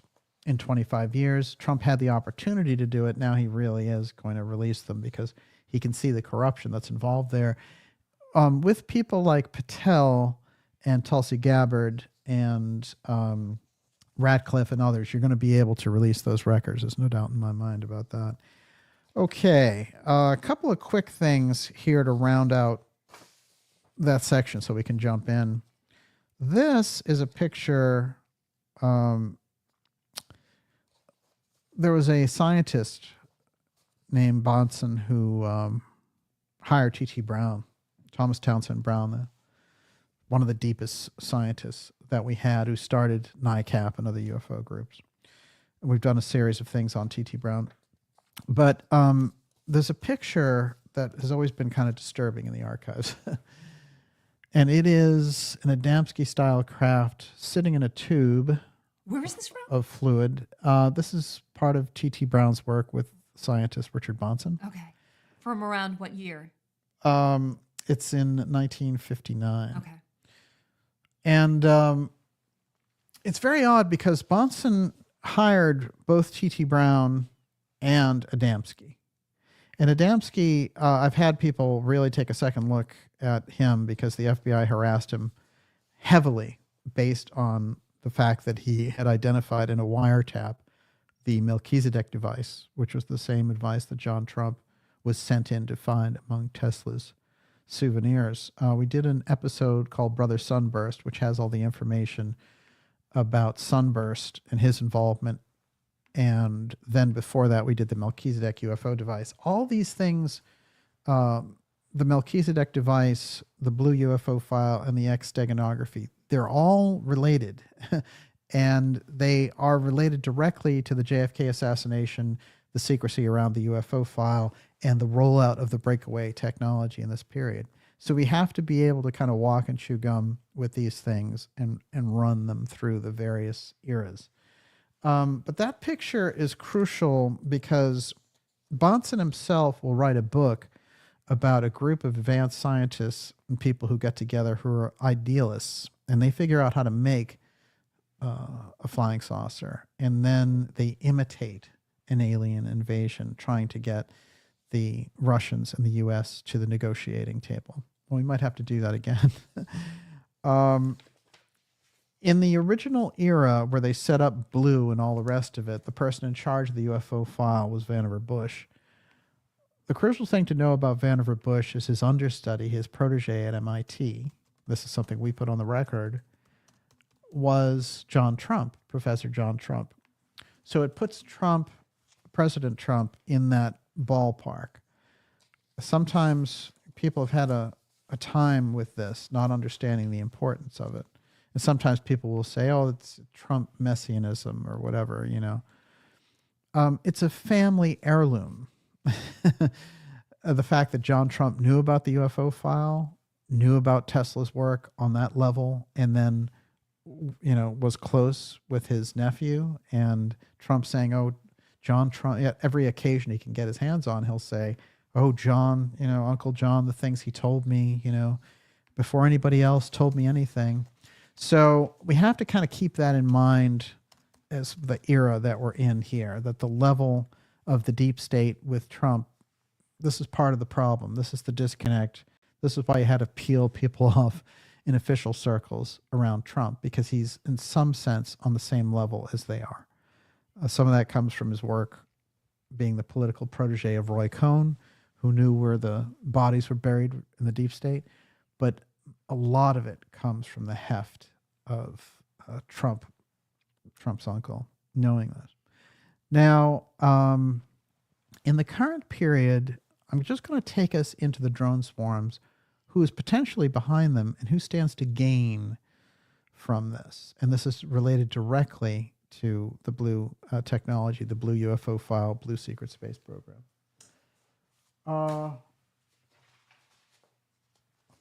Okay, here's what we have.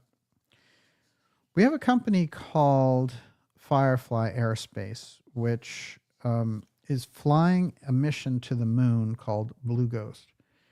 And their setup ultimately is that they are going to be able to put a satellite around the moon, which will be extraordinary. Their symbol is definitely related to an ancient Egyptian symbol. First, there's the lander that they developed. And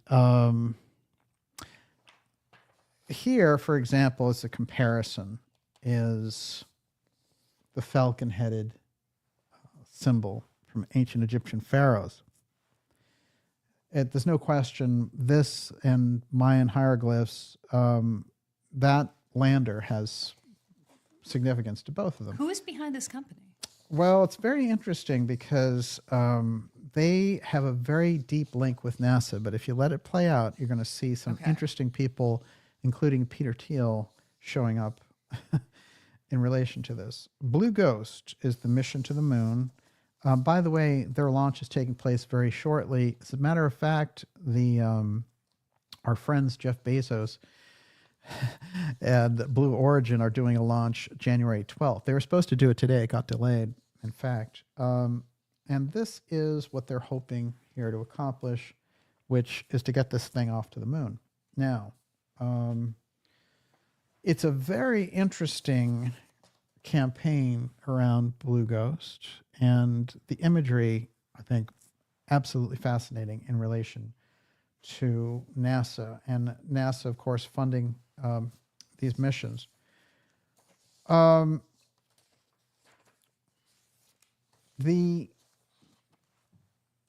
To backtrack during the development of the stealth technology, we had this whole thing about invisible airplanes, which at one point Trump let loose that we actually have, and that the F-15 was one of them. Let's read about this. Given the highly classified nature of the stealth program, it wouldn't be revealed in any form until a leak during the Carter administration, and it would remain largely secret until the F-117's starring role in the 1989 invasion of Panama and the more public role in the 1990 Persian Gulf War. All of the testing of the Have Blue vehicles took place shrouded in secrecy. Ground tests were considered at the Skunk Works Burbank, California facility in early November of 1977. Have Blue is a very interesting program of how the stealth technology got off the ground.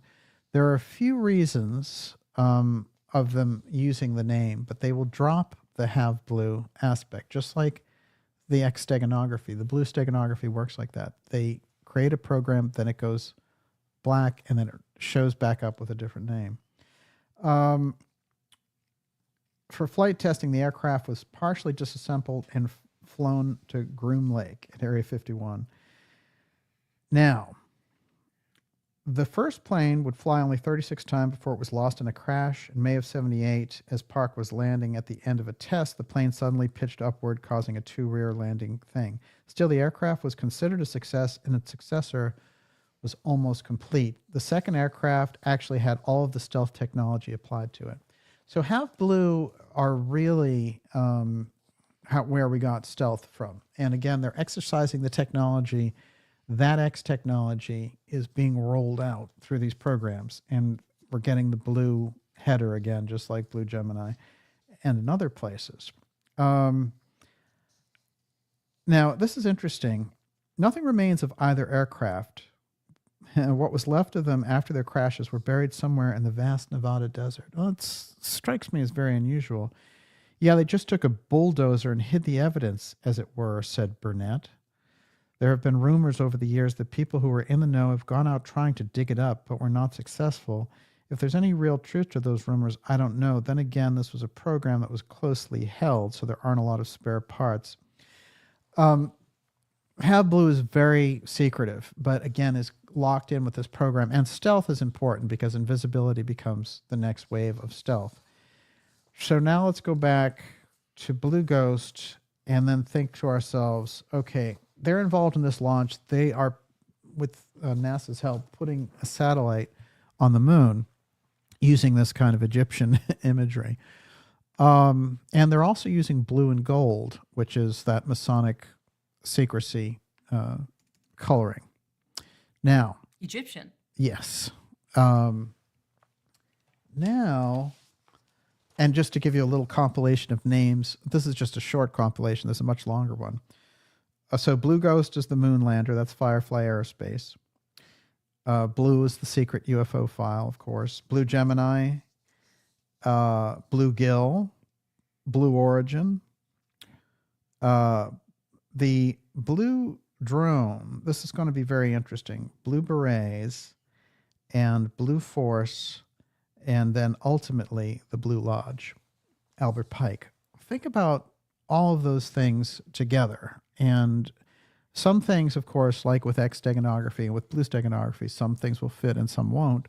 But the overwhelming naming mechanism going on here, considering it was part of the most secret program during NASA's buildup of tracking UFOs in the late 50s, becomes even more important. Okay, now let's meet Palmer Luckey. Great name. Boy, are we lucky to meet Palmer Luckey. But this is very strange. Palmer Luckey, as I said, was, this guy who was part of the startup company Oculus, which was part of this virtual reality thing that Facebook did, and that's where a lot of Meta came from. But now he is the CEO of Anduril. And Anduril is one of those names of the sword that they took from the Lord of the Rings. And it's Aragorn, is that his name? Who holds the sword. And they're using all these Lord of the Rings names for his killer drones. Okay, so this guy goes from a virtual reality guy to now manufacturing these heavy-duty military AI-controlled killer drones. and is a relatively young guy as well. Wait, is he aligned with Peter Thiel? Yes, but Okay, I'm because going to Peter give you. Thiel has this thing for Lord of the Rings. Yes. Okay. Oh, yes. Good point. I'm going to give you his background here. It's very interesting. Palmer Luckey's defense tech startup Anduril is setting its sights on space. In 2025, Anduril is going to have a space launch. The 7-year-old company announced a new partnership with a satellite hardware producer, Apex. Anduril also said it had plans to launch a mission into space for 2025. Now, this guy, on one hand, is close with Peter Thiel, but he's close with Musk on the other side. I'm going to show you how that works, too. Defense tech startup Anduril is fast building a reputation for disrupting the traditional defense industry with its futuristic flying and underwater autonomous devices. All right. Anduril acquires drone company Blue Force Technologies. They gobbled them up, but they were getting money left and right from the government, billions of dollars, in fact. Somebody greenlighted this guy dramatically. Let's read about their Bolt M drone for a second. And the payoff on all this is going to be dramatic. The Bolt M drone, meanwhile, is capable of striking targets. It is designed to arm any ground force with lethal precision firepower, Anduril said in its press release. The video shows the drone rapidly falling from the sky to deliver a 3-pound explosive near a truck, which causes the drone to self-destruct in the air and damage the truck. So this is the type of thing, these killer drones, war theater drones, and all the rest of it. Anduril is building out the Pentagon's dream of deadly drone swarms. Now, this is interesting. This is an article that came out in Wired magazine before the drone swarms hit in New Jersey and New York. And they talk all about how, they are working hand in glove with the government and the Pentagon to develop these swarm drones. This is a big shift, says Spacey Pettyjohn, senior fellow for the Center of New American Security, a Washington, D.C. think tank. She thinks the U.S. military has so far mostly used AR for target recognition and planning rather than for controlling systems. This project is a huge step forward in uncrewed systems for the Air Force and Navy. So this is AI making the decisions. So it's not just, somebody in the background there pulling the plug. It's AI as the ultimate arbiter of life and death. Anduril receives a $100 million deal to modernize space surveillance network. This guy's getting around. Anduril nabs $1 billion contract for anti-drone work for Special Operations Command. So I went a little bit into the background of Palmer Luckey. One of the interesting things I can say about him is he's the brother-in-law of Matt Gaetz. Oh. His sister, Ginger, is married to Gaetz. Okay. What did he run before Oculus? Well, he had a little something called Reality Labs. You like that logo? Wow. Yeah. I mean, this is a pyramid in a circle, right? So, for the record, with his background, when he tweets out in August, we're spending hundreds of millions on a factory that will define American defense production for Anduril and our nation. Check out the 30-page sequel to Rebooting the Arsenal, the first manifesto we published quite a while back. It's time to build. And he has this whole thing here about funding. And underneath, Musk is responding to him and saying, production is a true pain. Yeah, well, high five, buddy. Palantir Anduril formed new alliance to merge AI capabilities for defense customers. The teaming initiative with the companies are calling a consortium, which the companies are calling a consortium, is emerging as the firms separately continue to rack up big contract wins with the Pentagon. There you go. There's your Palantir link directly into the Blue drone technology, and you have Palmer Luckey in his Anduril killer drones acquiring Blue Force technology drones. These are the themes of the advanced technology, and in the wrong hands, it can get this could be a very, very bad thing.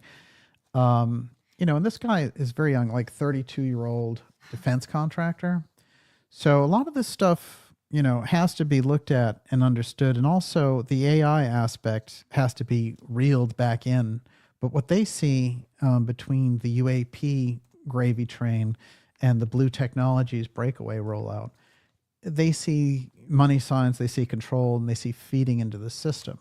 So we need greater knowledge. It doesn't even have to be that Palmer Luckey is a sinister figure or anything like that, but more this whole system of promoting these people. And by the way, he got $2 billion from selling off to Oculus to Zuckerberg. So we have these billionaires kind of, rolling in and pressuring to get front seats at the Trump table as well. So I think it needs to be built in as part of the political equation that we're working with the advanced technology here. Where did it come from? Well, part of it is human ingenuity, but certainly there's something else going on. That aspect lies directly in the blue technology. And we have say that is a struggle that's been going on for decades. And it had a high point of struggle during the Kennedy era where they removed a president over it. This is the aerospace link in the middle of all this.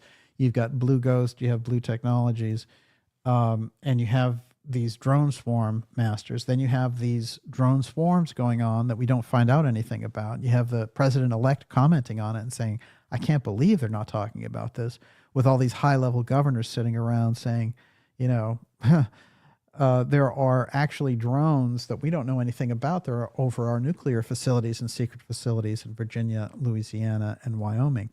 It is a crisis. This is no question that this is the crisis of what's going on there in that disconnect between the X technology and the deep state and the regular public. The regular public is not aware. We're hearing, there's advanced aerospace stuff, or they have missions to Mars and all that. So they're bypassing the public completely on all this. That's where it gets dangerous. And that's where I think putting in guys like Palmer Luckey, his defense tech startup is setting its sights on space. The 7-year-old company announced a new partnership with satellite hardware producer Apex.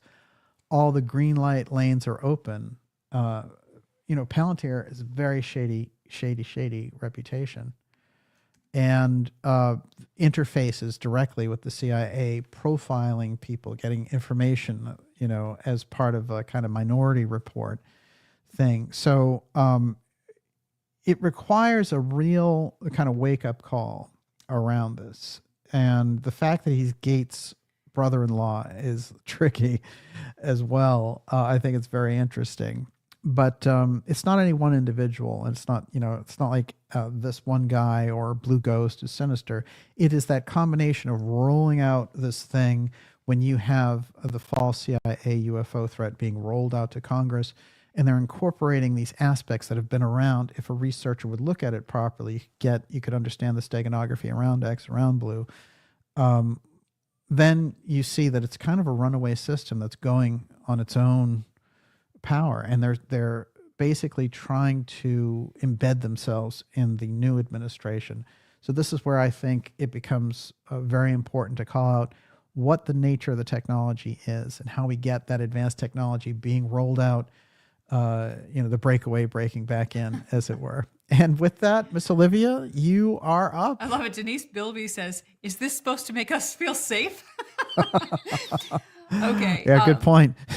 So first, let's start with that, the logo, if you can bring that back up, because Dalai Lama's T says, when you manipulate the paper, the triangle looks 3D. I was curious about how many little triangles there are within the triangle, because it creates this 3D, not that. Oh, okay. The black and white one.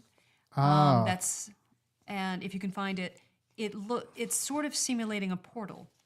Yeah, and the black and white one. I'm going to have to ask you because that's the symbol we were looking at. No, I think it's the symbol for that company that you were just mentioning. Oh, yes. Yes. So, by the way, before we go any further, I want to show the what I didn't show, which is the Have Blue craft that became the stealth fighter. I mean, that's 1977. You really take a look at that thing. Does that not look like, wow? So yeah, this is interesting. I'll find the image on that. That is what I thought they were on the Egyptian side that they were adopting for this, and that's the falcon-headed god, and the imagery on Pharaoh there with all the lapis lazuli and all the rest of it. So when we're Imperial cruiser. That's great. exactly. All right, what else you got? I'm sure we can. Robert Scott says Anduril equals offensive weapons, sword. Yeah. Michael Bellinger says he sounds like a frontman. And Fuber Fighter says, incidentally, in Lord of the Rings, the Palantir was a surveillance device. Oh, interesting. Isn't that a good point? Well, I'll tell you another interesting thing about that, which is a lot of different products come out of Anduril.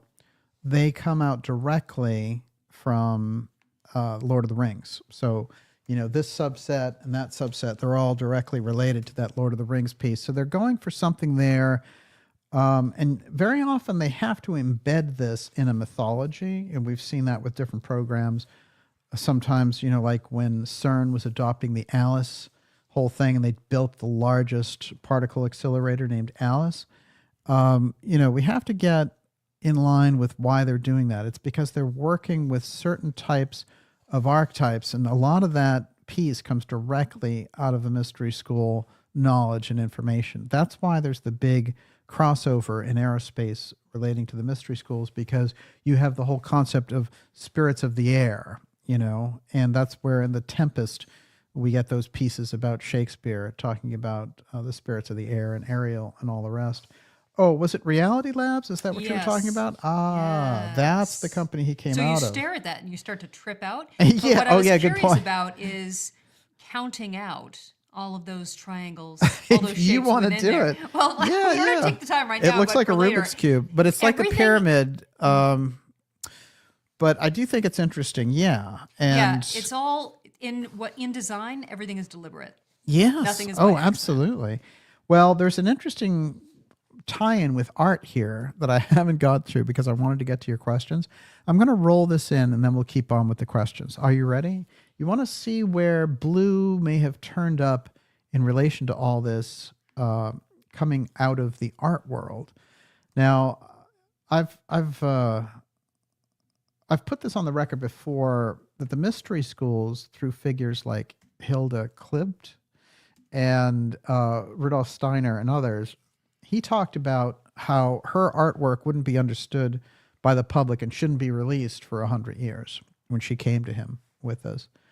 So often the mystery school knowledge is working through, just like Charles Dickens was part of the Orphic Circle, they'll work through the arts of the period. And this one is very interesting because it comes directly now, this next gentleman comes directly out of Max Heindel's Rosicrucian movement. And I'm just going to highlight him here briefly for his unusual, the guy's name is Yves Klein, and he created his own. Oh, this guy. Yeah, he created his own blue color, but he was deep into astronomy and aerospace and symbolically. And this becomes interesting. I'm going to read you a little bit about his background. One of the last century's most influential artists, Yves Klein took the European art scene by storm in a prolific career that lasted from 1954 to 1962, when he suffered a heart attack at the age of 34. Klein was an innovator who embraced painting, sculpture, performance, architecture, and astronomy. Self-described as the painter of space, Klein sought to achieve immaterial spirituality through pure color, primarily of ultramarine blue of his own invention, the International Klein Blue, and even went so far as to present white galleries emptied of all artworks for his renowned 1958 exhibition, The Void. It goes on, and he, instead of anthroposophy, he had something called anthropometry, which was all about the human being in relation to science, and cosmogony, which is another thing. And all of the stuff deals with space and the color blue over and over again. Now, this guy commented in the period a lot on NASA And coming out of that Rosicrucian school of Max Heindel, he had access to tremendous esoteric information about blue and its purpose. I couldn't help but take his early death as a very, very unusual thing. I mean, dying at 34 of a heart attack is pretty remarkable, I have to say. This is one of his self-portraits here. And there's this whole cosmo conception from Max Heindel that he was, worked with for a decade. This guy was very deep into the whole aspect of the Rosicrucians, and he understood the blue and gold. Again, this is where, in my opinion, the blue aspect comes from in the UFO file secrecy piece, and why the naming mechanism is there. One of the most unusual pictures is of him famously jumping off of a building. And it's interesting because the picture was staged. And I actually have the other picture where there's, and it's not even a very great distance, but here he is jumping. And in fact, there was a whole apparatus there to save him, but he did this Photoshop thing with him. And this is basically him flying, So the quote, in his work from Max Heindel is this, and this is from the Rosicrucian Heindel movement, who was around and inspired by Steiner and others. In our present materialistic period, we have unfortunately lost the idea of all that lies behind that word space. This is Heindel. We have entirely lost the grand and body holy significance of the word. To the Rosicrucians, as to any occult school, space is spirit in its attenuated form, while matter is crystallized space or spirit. That's Heindel. Now here's the quote from Klein. I seek above all to create this transparency, this void immeasurable, in which lives the spirit permanent and absolute, freed from all dimensions, the absolute void. It's entirely natural and the true pictorial space. Space has given me the right to be its proprietor and has consented to manifest its presence in my paintings, my documents, and my gestures. I just want to say this to round out the whole Klein thing, that his granddaughter became, she's even now a very famous artist, Cepha Klein, and she has all these interstellar paintings. This one's called Interstellar Family. She's actually quite good. And, but this is now a family legacy in there, dealing again with the cosmos and blue. Maybe we can get Effa on to talk about these things, and are very interesting. A grandfather, but there he was, the originator of Klein Blue, and deeply working with these Rosicrucian aspects and astronomy. It's quite remarkable. Yes, that is so cool. I would love to go deeper on that. I know you just found out about that today, so that's all you've got. But wow, is that interesting? Think about it. Okay, so let's start. Let me see. You need to give me a minute here. Oh, sure. Oh, you mean Klein? I found Klein 8 months ago. Oh. But this is the first time we're rolling him out publicly. Okay, so Najat Madri, could the color blue be a symbol of the Earth's ether? We still don't really know what the ether is. Is it energy or a spiritual source? Yeah, it is important to think about the different ways this comes about. Of course, there are those UFO encounters where it's a streak of blue light. I was reading different experiments that were going on with Luis Alvarez when he was talking about the early particle accelerator experiments they were doing, and how he was constantly surrounded by this blue light.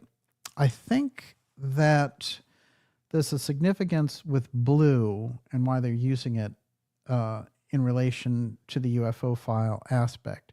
I think it comes directly out of this esoteric mystery school system and their understanding of what it is. And I think that goes, also for X-steganography, of course. But the blue aspect is crucial, I think, right now, because we're seeing that technology being rolled out.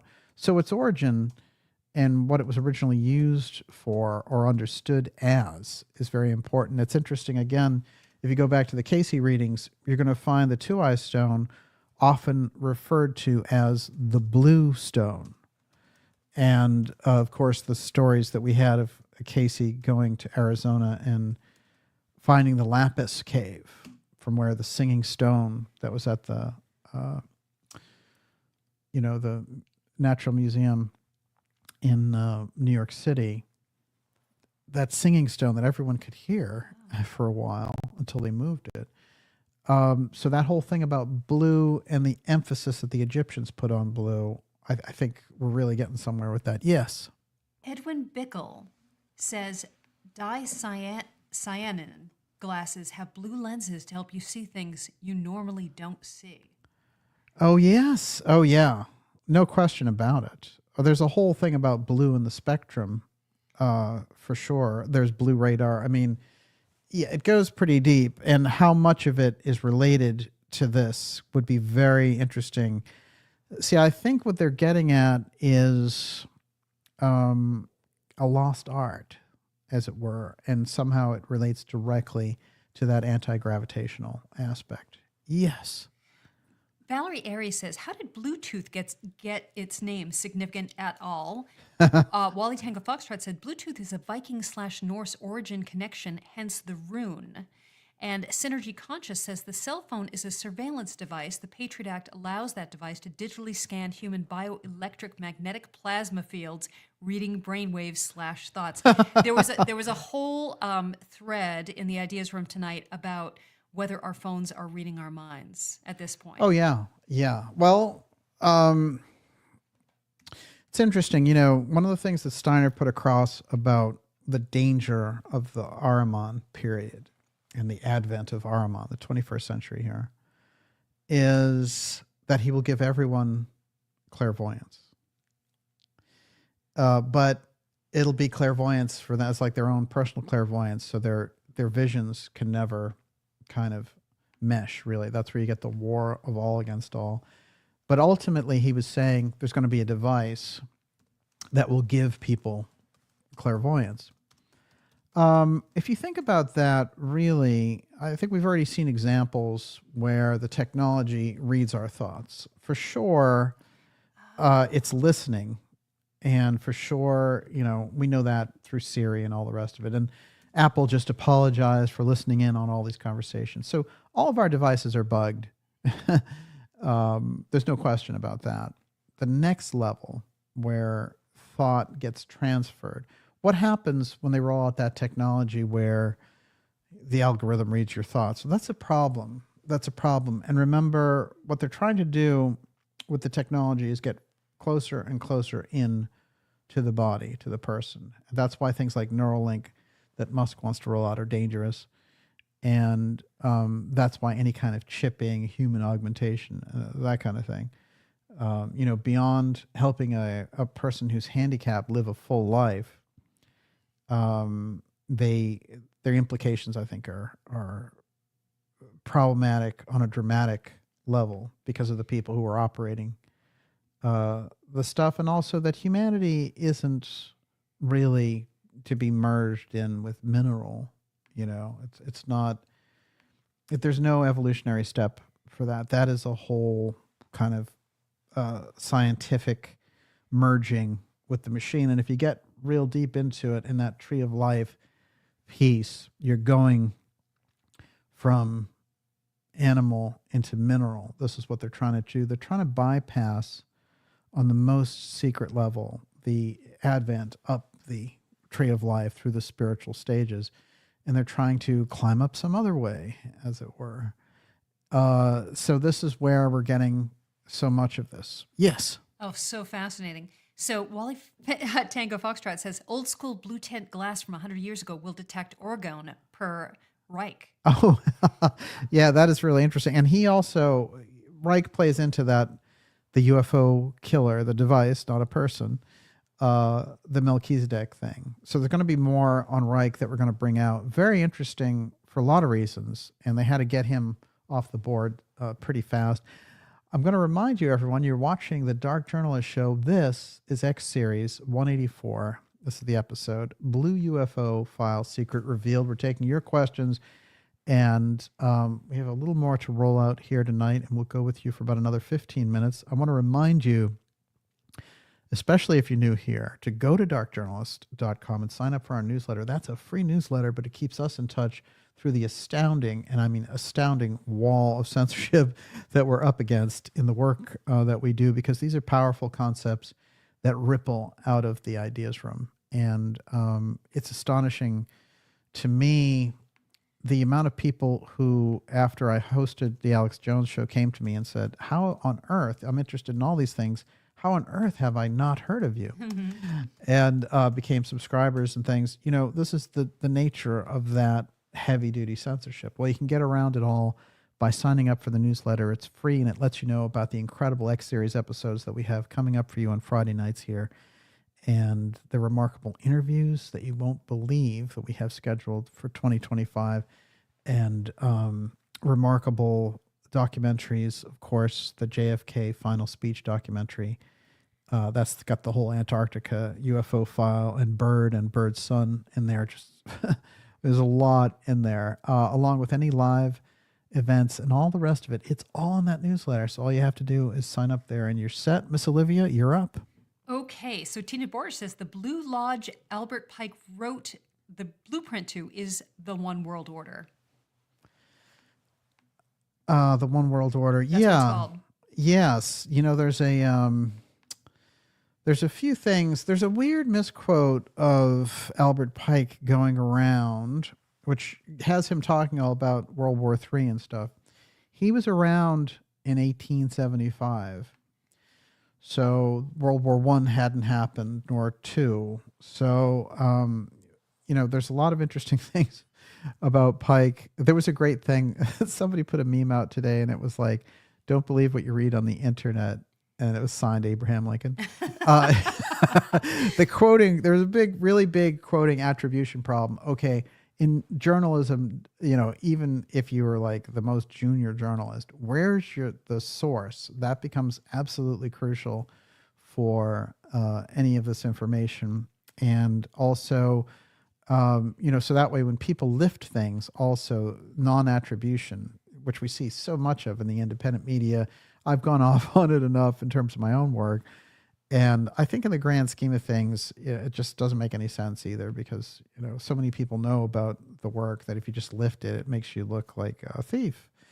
You know, and you get a lot of that in the independent media where there's just, they want to lift ideas and they don't want to credit the source, or they want to pirate.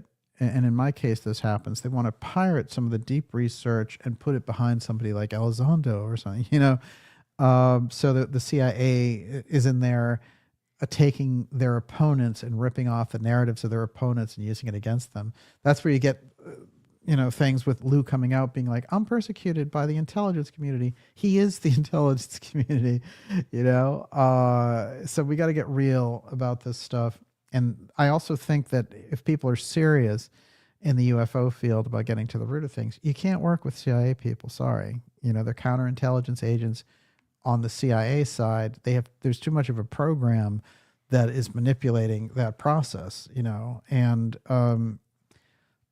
it's funny because sometimes people ask me on X or whatever to explain what I mean. And it's like, look, you know, how many different episodes have I done on this stuff? The work is there. You have it. You know, these people are counterintelligence agents. They're run by a billionaire DOD official to create a UFO threat narrative. And I promised this audience a long time ago to keep the closest possible eye on the workings of the intelligence agencies to create a false UFO threat to bring in emergency powers. So we'll continue to do that. But, you know, the idea that you're going to trust these counterintelligence agents with something as important as the UFO file is preposterous.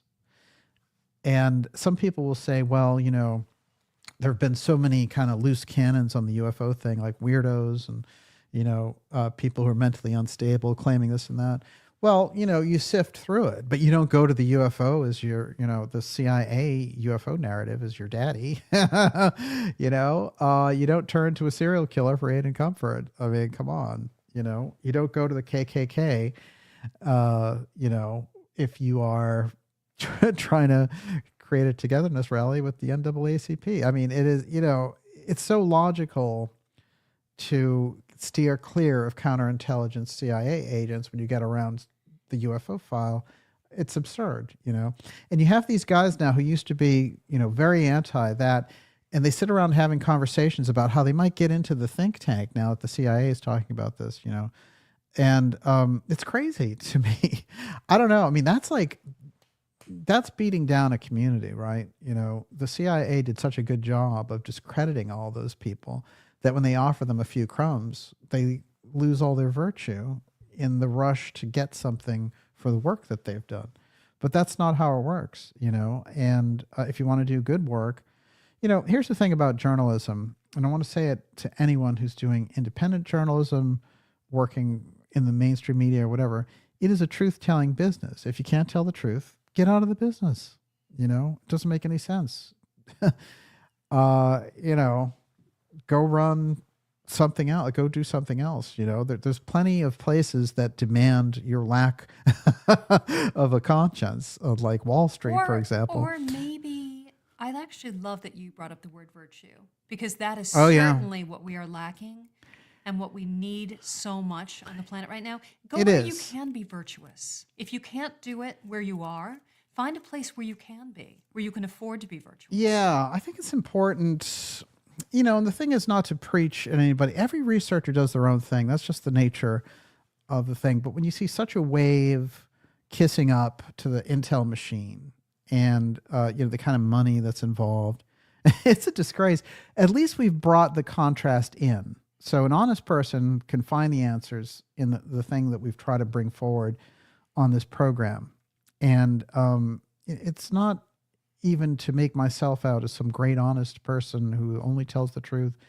It's that, in the work, I know that when you work in the media, your job is to get people the facts and the truth about the thing, so that when you are being influenced by counterintelligence people who are, holding out little carrots for you, then the whole thing goes out the window. It doesn't matter if they got you a Netflix special, the person that you were, who you got into this for, goes out the window with it.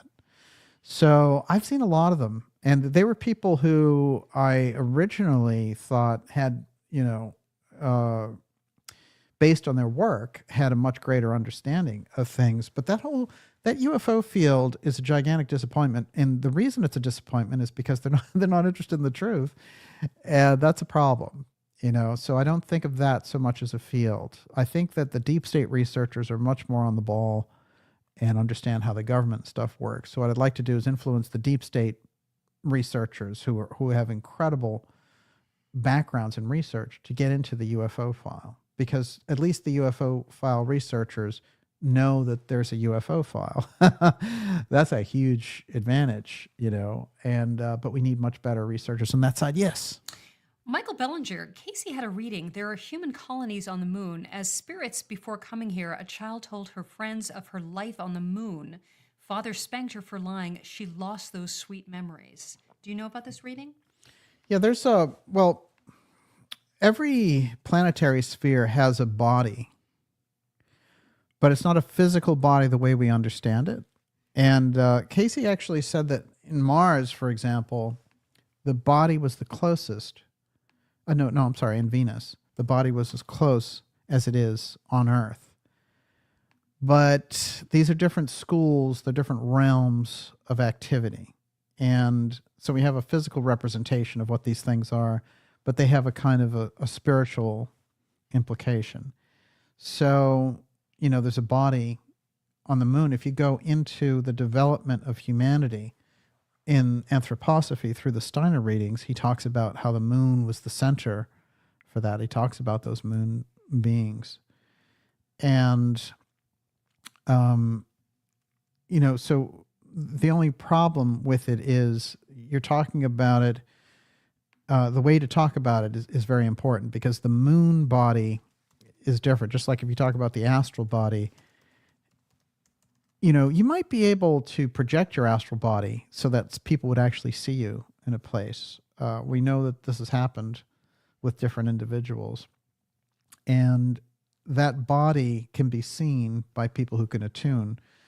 And then sometimes you're able to project yourself even though you're not even there. These things actually happen. If you go into mystery school stories in relation to it, there's a lot of accounts around it. There's a famous story that J.G. Bennett tells, a very level-headed teacher of the Gurdjieff work who worked with Gurdjieff and Ouspensky. Worked with Ouspensky for 20 years and only worked with 2 years for Gurdjieff, even though he knew him when he was younger, but he didn't actually get to work with him till later, and said that the 2 years with Gurdjieff were worth more than the 20 with Ouspensky, which is tough when you think about it. But, Ouspensky, even though he came, he had incredible information and incredible insight, but Gurdjieff came out of a mystery school.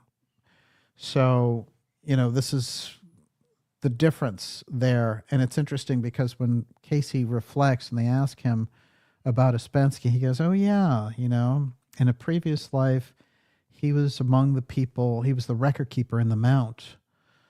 And, he kept the holy records for the Mahabas. And he was in that period, born on the 7th day, the 7th hour, the 7th minute, 777, and that's when he was looking at the kind of Akashic records of Ouspensky. That's how deep Ouspensky was. Like Casey goes into the 7 trance just talking about him.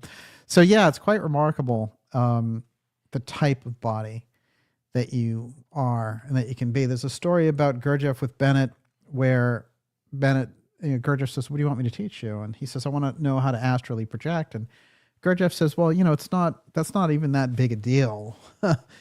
I can teach you that. What else do you want to learn? He goes, no, really, I want to learn this. And so Gurdjieff says, okay, here's the exercise. I want you to do it. You sit in that chair over there, do the exercise, and you'll astral project. I'll come back in a half hour. And so Bennett sits in the chair doing the exercise and nothing happens. So Gurdjieff comes back in and he goes, well, how was it? And Bennett says, well, nothing happened. And Gurdjieff said, oh, just keep doing it. I'll come back a little later. And so Bennett is discouraged. He's sitting there doing it. Suddenly he's way above his body. He's up there on the ceiling looking down at his body in the chair and he's seeing the room. He's like, oh my God, this is incredible. And then Gurdjieff opens the door, looks at Bennett's body in the chair, and then looks up at his astral body and sort of goes, I guess you figured it out, and then walks out of the room. So, bodies and our abilities have been suppressed for a long time. And the psychic activity has been made foolishness and all the rest of it. And yet it's an essential aspect of a person's growth and their abilities and who they are. It's an aspect that is just shut off in a culture like this.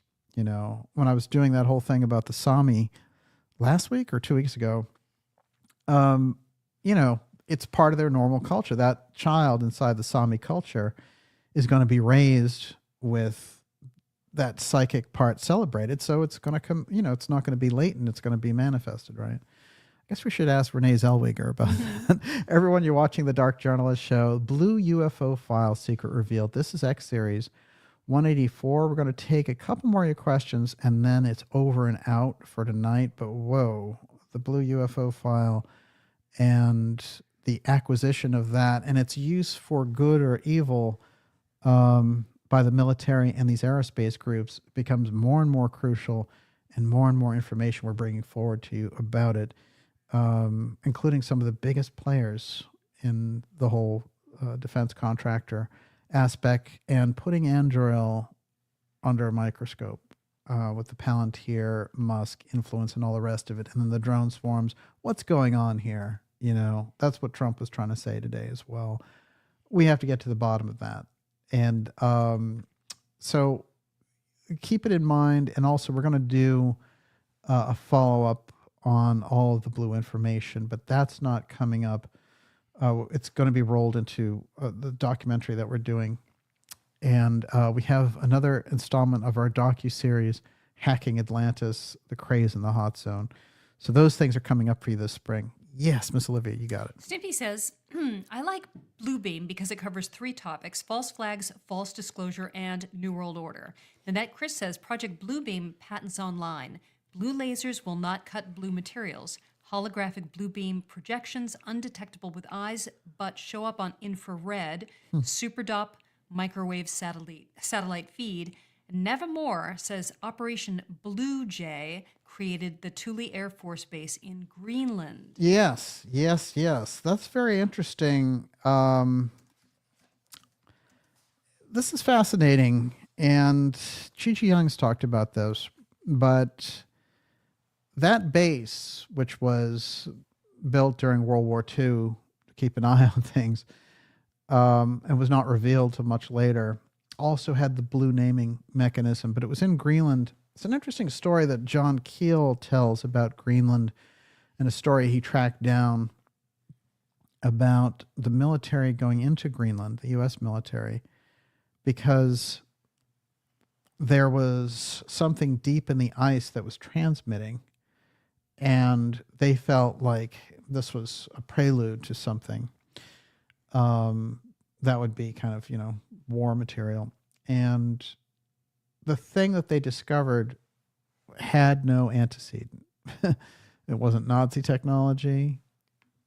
It wasn't anything that we had. And they grabbed this thing up in the ice in Greenland sometime in the 1940s. So whatever that thing was doing and who it was transmitting to, they didn't know. Maybe they learned a great deal about it, but it sure is an interesting story.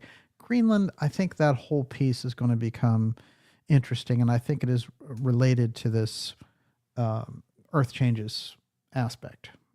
So, yeah, take that. Well, and probably mineral rights. Yes. Viking says, doesn't science theorize humans haven't always been able to see blue and can't find it referenced in early language? Yeah, that comes up sometimes. Hasn't been proven?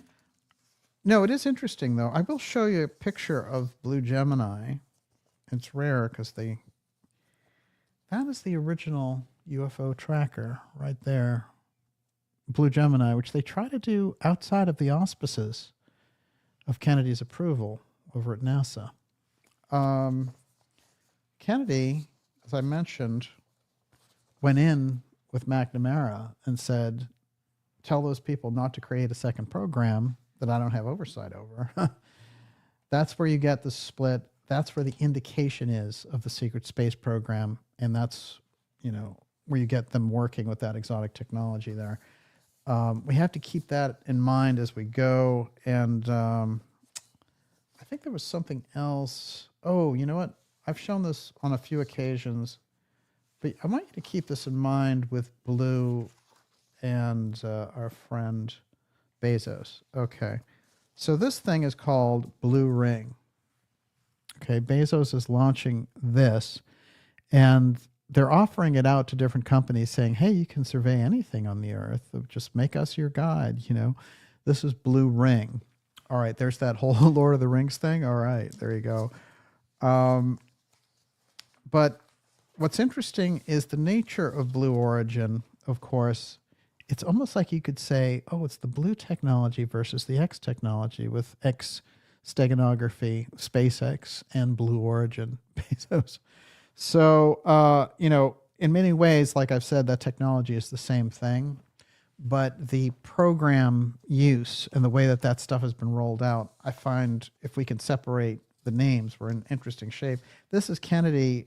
This is Bezos at the Kennedy Library talking about the moon landing and how Blue Origin is going to be, the next phase of doing this. We need to pay attention to these little markers along the way. Of course, there was a competition there about the X technology, and Bezos with Musk, who gets the call to put out the X technology. Well, maybe, Palantir with Anduril, maybe they'll get the nod. Maybe Elon will fall out of favor. See, I don't trust how these things work. I think whoever is supporting the whole thing in the back has no loyalty. And what we know for sure, and I think what should guide us, is that they have an advanced technology that they've kept in the background and developed over the course, let's say, of 100 years. And through this system, now we're getting all these advances that they're able to roll out. And what they want to do is roll it out with a story That's where you get AARO. That's where you get the UFO Defense Office and all the rest of it, because they want this story that, oh, we've been, encountering these UFOs, and that's why we had to keep the technology secret. In fact, that becomes part of their threat narrative and doesn't have anything to do with actual UFO disclosure. It has to be clearly separated, the counterintelligence CIA version versus the real thing. You see, the real thing exists. That's what the show has really tried to spotlight, which is the UFO files there. Make no mistake about it. But this other thing, the CIA threat version, roll these guys out who aren't whistleblowers to say they are whistleblowers, or even give them information to convince them that they are. Like I said, I thought somebody like Grush, who I got to talk to, was much more, honest than Elizondo. I think Elizondo was intentionally deceiving the public. And I think that they were just maneuvering Grush, but Grush wanted more so to get to the truths and the facts on things. And all right, I'm going to take your last question. Then I have a quote from Helena Blavatsky about King Tevatach of Atlantis, and then we're out. Yes. All right. This is the very last one? Well, second to last. Okay. Alchemy by Angela says, DJ has mentioned that during the fake alien invasion, it would be interesting if the, quote, real thing showed up. What does he define the real thing as? And Seeing Sight says, do you think that UFOs avoid certain humans? Well, it's interesting. There's kind of a negative template thing to do there, which is you can see who it is that they grab. And what's interesting is there are family signatures, even with the most famous UFO abduction case, Betty Hill. Her grandmother had reported a UFO as far back as 1934. So that's 30 years before she's grabbed on a highway with Barney. And Barney, it's very interesting to note, takes the whole thing very differently than she does. So Betty's able to kind of roll it through her mind and be like, this was an exciting adventure and all the rest. But Barney is so disturbed that his whole life goes down the drain, and he dies within 5 years, in fact, at 46. So it's unusual, shall we say, who they select and why they select them. But then in terms of who the real thing is, well, it's very interesting, isn't it? There are, of course, a number of different possibilities. And you could have an off-world group who's been coming here for a number of millions of years. Or you could have a group here that had advanced through the Atlantean period and was just left out, of that whole disaster aspect, because we have the famous story of Casey and talking about Ezekiel and saying this is the same Atlantean technology, but it's much later. So somebody kept it, for sure. And then there is just the actual mystery of the whole thing, which is obviously something else is operating alongside with us. So for me to answer that would extinguish the whole mystery. So can't do that. What do you got? So Denise Bilby says, remember the monks who meditated while scientists looked at their brain scans and they all turned blue near their pineal gland? Oh, wow. Yeah. Very cool. Oh, man. Scientists observing people while they meditate scares me, though. I will tell you that because, Casey had talked about that seat of the soul being the pituitary, pineal, and Leydig glands, and that combination, that link, he called the silver cord. That's what they call it in mystery traditions. And it's something that is so sacred in a person. It is the embodiment of how their soul is able to be in the endocrine system and have a physical life as a spiritual being. Something about that scientific world trying to get in between the person and their spiritual self is very harmonic, and they're going to try to do that again through the augmentation of humanity, which I think should be resisted. You can still move forward dramatically technologically without becoming, part of the Borg. So there's no reason for it. civilization moving forward is not about becoming the ultimate material specimen. It's about, the ultimate balance between that physical material life and your spiritual, psychospiritual life. So, there's a much different calculation than the kind of power profit calculation that's going on with the leaders of all this thing. And that's the nature of the problem. What was it that Casey said, who had great powers? And, he put it across. He said, look, the problem is that humanity's solution to everything has been power. Power of this, power of that. This has never been the kind of creative forces, spiritual solution for anything. So we need to look at things differently in terms of what progress is. Because remember, for some people, progress is dropping a nuke on your neighbor. And I think that Steiner, again, coming directly out of that tradition, is telling us this is our harmonic. This is the harmonic influence. And we can face it. We can face the advanced technology. And we don't need to hide from technology, but we need to face it awake, because if it comes on humanity unawares, then this thing will take over and create an artificial eighth sphere virtual reality realm that humanity will be trapped in. Hello, Oculus, Meta, killer drones, right? I mean, this is the nature of the thing. Some of it becomes real obvious. But since I mentioned Blavatsky, I'm going to read her quote, of course, the founder of the Theosophical Society. And it is terrible that in the LA fire, we've lost so many of the theosophical writings. I want to hear a real update on what took place there. Here's the quote, and it is quite interesting.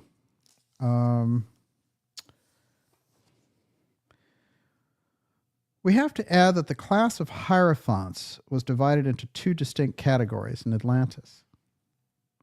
Those who were instructed by the sons of God on the island, and who were initiated in the divine doctrine of pure revelation, and others who inhabited the lost Atlantis, if such must be its name, and who, being of another race, were born with a sight which embraced all hidden things and was independent of both distance and material obstacle.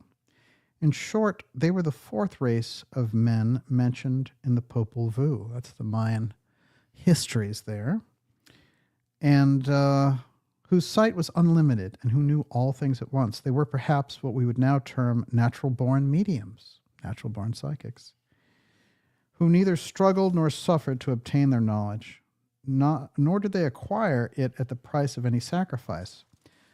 Therefore, while the former walked in the path of the divine instructors and acquired their knowledge by degrees, learned from the same time to discern the evil from the good, the born adepts of Atlantis blindly followed the insinuations of the great and invisible dragon, King Tevitat, the serpent of Genesis. Tevitat was neither learned nor acquired knowledge, but to become an expression of Dr. Wilder in relation to the tempting serpent. He was sort of Socrates who knew without being initiated. And thus, under the evil insinuations of their demon Tevitat, the Atlantis race became a nation of wicked black magicians. In consequence of this, war was declared, the story of which would be too long to narrate here. Its substance may be found in the disfigured allegories of the race of Cain, the giants, and that of Noah and his righteous family. The conflict came to an end by the destruction and submersion of Atlantis. It's very important for us to remember that we are inheritors of these incredible dynamics and the things that have played out in the background. But let's remember, again, part of this, talking about Atlantis as a high-tech culture, again, it was a battle between these black magicians and the Amelius group, who were using the two-eye stone technology to talk and interact with the saintly realm through the crystal. It's a very different use. So if we can somehow keep that as part of the sort of counterpoint of the story, I think we get to a much deeper place. And with that, Miss Olivia, your last question of the night. Okay, I'm going to bundle these. Okay. Nanette Christ, Casey had nothing good to say about the moon. Sleeping under it causes lunacy. Fallen angel watchers inhabit it. Spy on Earth. Wolfmother says, didn't Forrestal make that phone call from a payphone saying they were after him and that ETs were interdimensional? There are weird stories about how Forrestal was brought in to see an ET that they had recovered, and that it was in kind of a hospital setting, and the thing locked in with him telepathically, and he wasn't able to release the contact. And and there's various accounts of what happened there, but one of the accounts was that he walked away saying, "Oh my God, there's more coming." And supposedly that ET died, and they were trying to save it. They just could not figure out its physiology. But yeah, very, very interesting. The moon has all kinds of different properties, and I think a lot of the moon imagery. There's the whole thing about Jehovah being the god of the realm of the moon, and how that was able to balance out our whole trajectory in anthroposophy. So there's a lot of different things about what it is. Some people think the moon is artificial.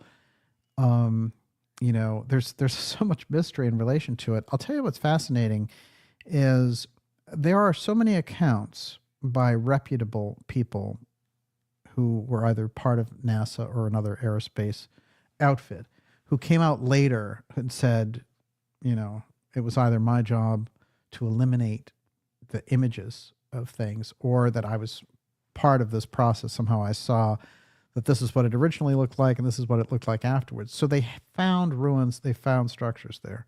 There's no question about it. And I think on Mars, that's the case also. So the question is, where do those things come from? There's a reading actually in the Casey work where they asked him, is there any physical life in the planets, in the solar system now? And he answers, at present, no. So he doesn't say, no, there's never been physical life on any of those planets. But he says, at the present time, no. So I think that there is some mystery there, that somebody either got up there. It's possible. Remember, the Atlanteans could do anything. They could have colonized all of that on some level. But certainly the idea of a moon base in the Atlantean period is possible, because they had the same abilities and beyond. So that's something I think for us to keep in mind. It's the perfect question to end on. Okay. And what a fantastic volley of ideas from thought there. Whew. I just want to say that the comment section is going to be lit after this episode, so bring it on. All right, so as far as super chats tonight, bring it. I'd like to thank Occult Fan, Les Scott, Elarminine Bay, Robert Scott, Stimpy, Brian Whitaker, Channeling the Heart, Barbara Joyce, Kryptonians 13, Amarillo Gunrunners, Descat Brock, Seeing Sights, Johnny Ricardo Bown,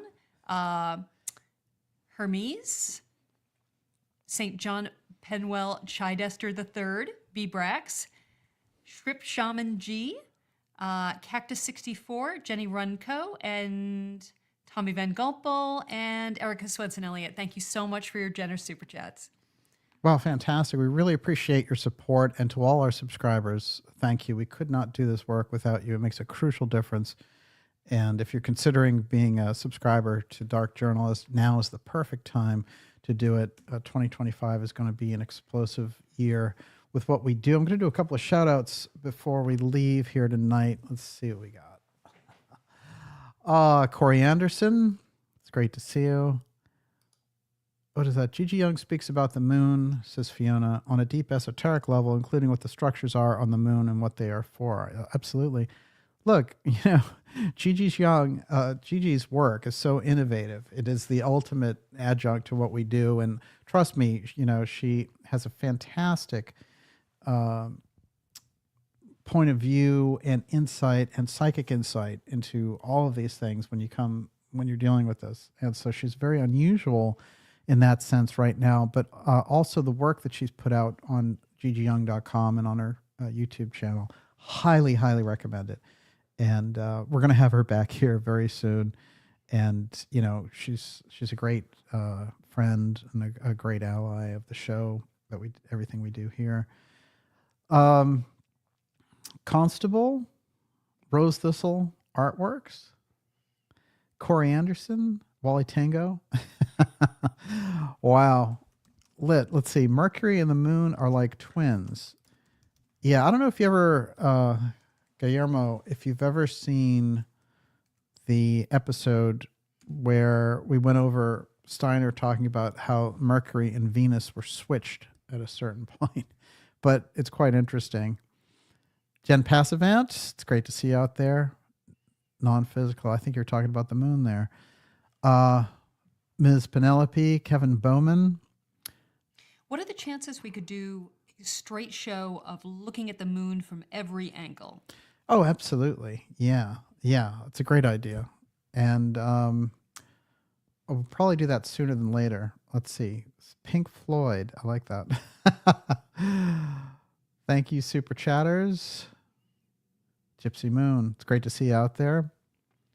Happy Landings DJ. Ray Story. It's great to see you, sir. Let's see who else we got there. Najat Madri. It's great to see you out there. Good night, dear Olivia Wings girl. There you go. Esther Taylor. Thank you for being you, Daniel. I appreciate it. Oh, it's great. Thank you for being here, Esther. Great show tonight. There's Najat again. And it's great to have you with us. Desolate Ones. Wally Tango Foxtrot. Deep South. Caritas Tarot. Thanks for all your great questions tonight. What a great ideas room. And Olivia really knocked that out of the park. Oh, Nanette Christ, of course. Fantastic questions from Nanette. And of course, Nanette is one of the greatest artists of the mystery traditions and has the most incredible portrait of Rata. You just can't get around the electricity of that, but all of her portraits are incredible. And what great spiritual artwork and so many other things that she does. Let's see. Thank you very much. Blue Moon. Exactly. Michael Bellinger. I need a donation link. Well, I'll tell you, you can subscribe. That's right there at the top of the messages there. Or you can go to darkjournalist.com and it's all right there. And there is a link if you want to send a check or a money order. Yes, you can do that. It's Dark Journalist, 1770 Massachusetts Avenue, number 238 in lovely Cambridge, Massachusetts, 02140. Thank you very much. Thanks, DJ, Olivia, and all, says Viking. Wow, great questions out here. Roger Z. Merlin from King Arthur legend is the realm of white magic nature. Yes. Oh, yeah, absolutely. No question about it. And Desolate One, Gigi, yep, absolutely, fantastic. Remote viewers have seen ETs on the moon, Infinitum Neo. Yeah, that's very interesting. That is very interesting. I remember the story of, what's his name? Ingo Swann talking about when he went to remote view Mars, how there were all these telepaths preventing him from doing it. So there was kind of a gauntlet there waiting for him. Absolutely. Next week, we'll see you all next week. Fantastic. Dogman Moon. Have you seen the 1980 movie Hangar 18? Yes, but it's probably a good time to revisit that one. It was a real barn burner, as they say. Very, very interesting indeed. Wow, so many great people out there in the ideas from tonight. It's great to have you all here with us. And the X series now is going to return at the end of the month. And in the meantime, we are going to do some interviews and special reports for you and come back with X Series 185 on January 31st. Yeah, I think that's when it is. And so we can't wait to see you all next week. We'll be back with you, and have a great night out there. I know Kate's out there. It's great to see you. IoT Max says, great show as always. Thank you very much. It's fantastic. We will see you all next week. And it says end broadcast, but after all, Never really ends. never really ends. Remember that blue UFO file. This is the revelation. And we're making it all happen. We will see you all next week. Pray for grace, everybody. That's what we need. Yes, not true. Well, never let it be forgot that once there was a Camelot, and of course there can be again. Look, we even have a Kennedy in a high position in a Trump incoming administration at HHS. Watch out. Thank you, everyone, and we'll see you all. Have a great weekend. God bless.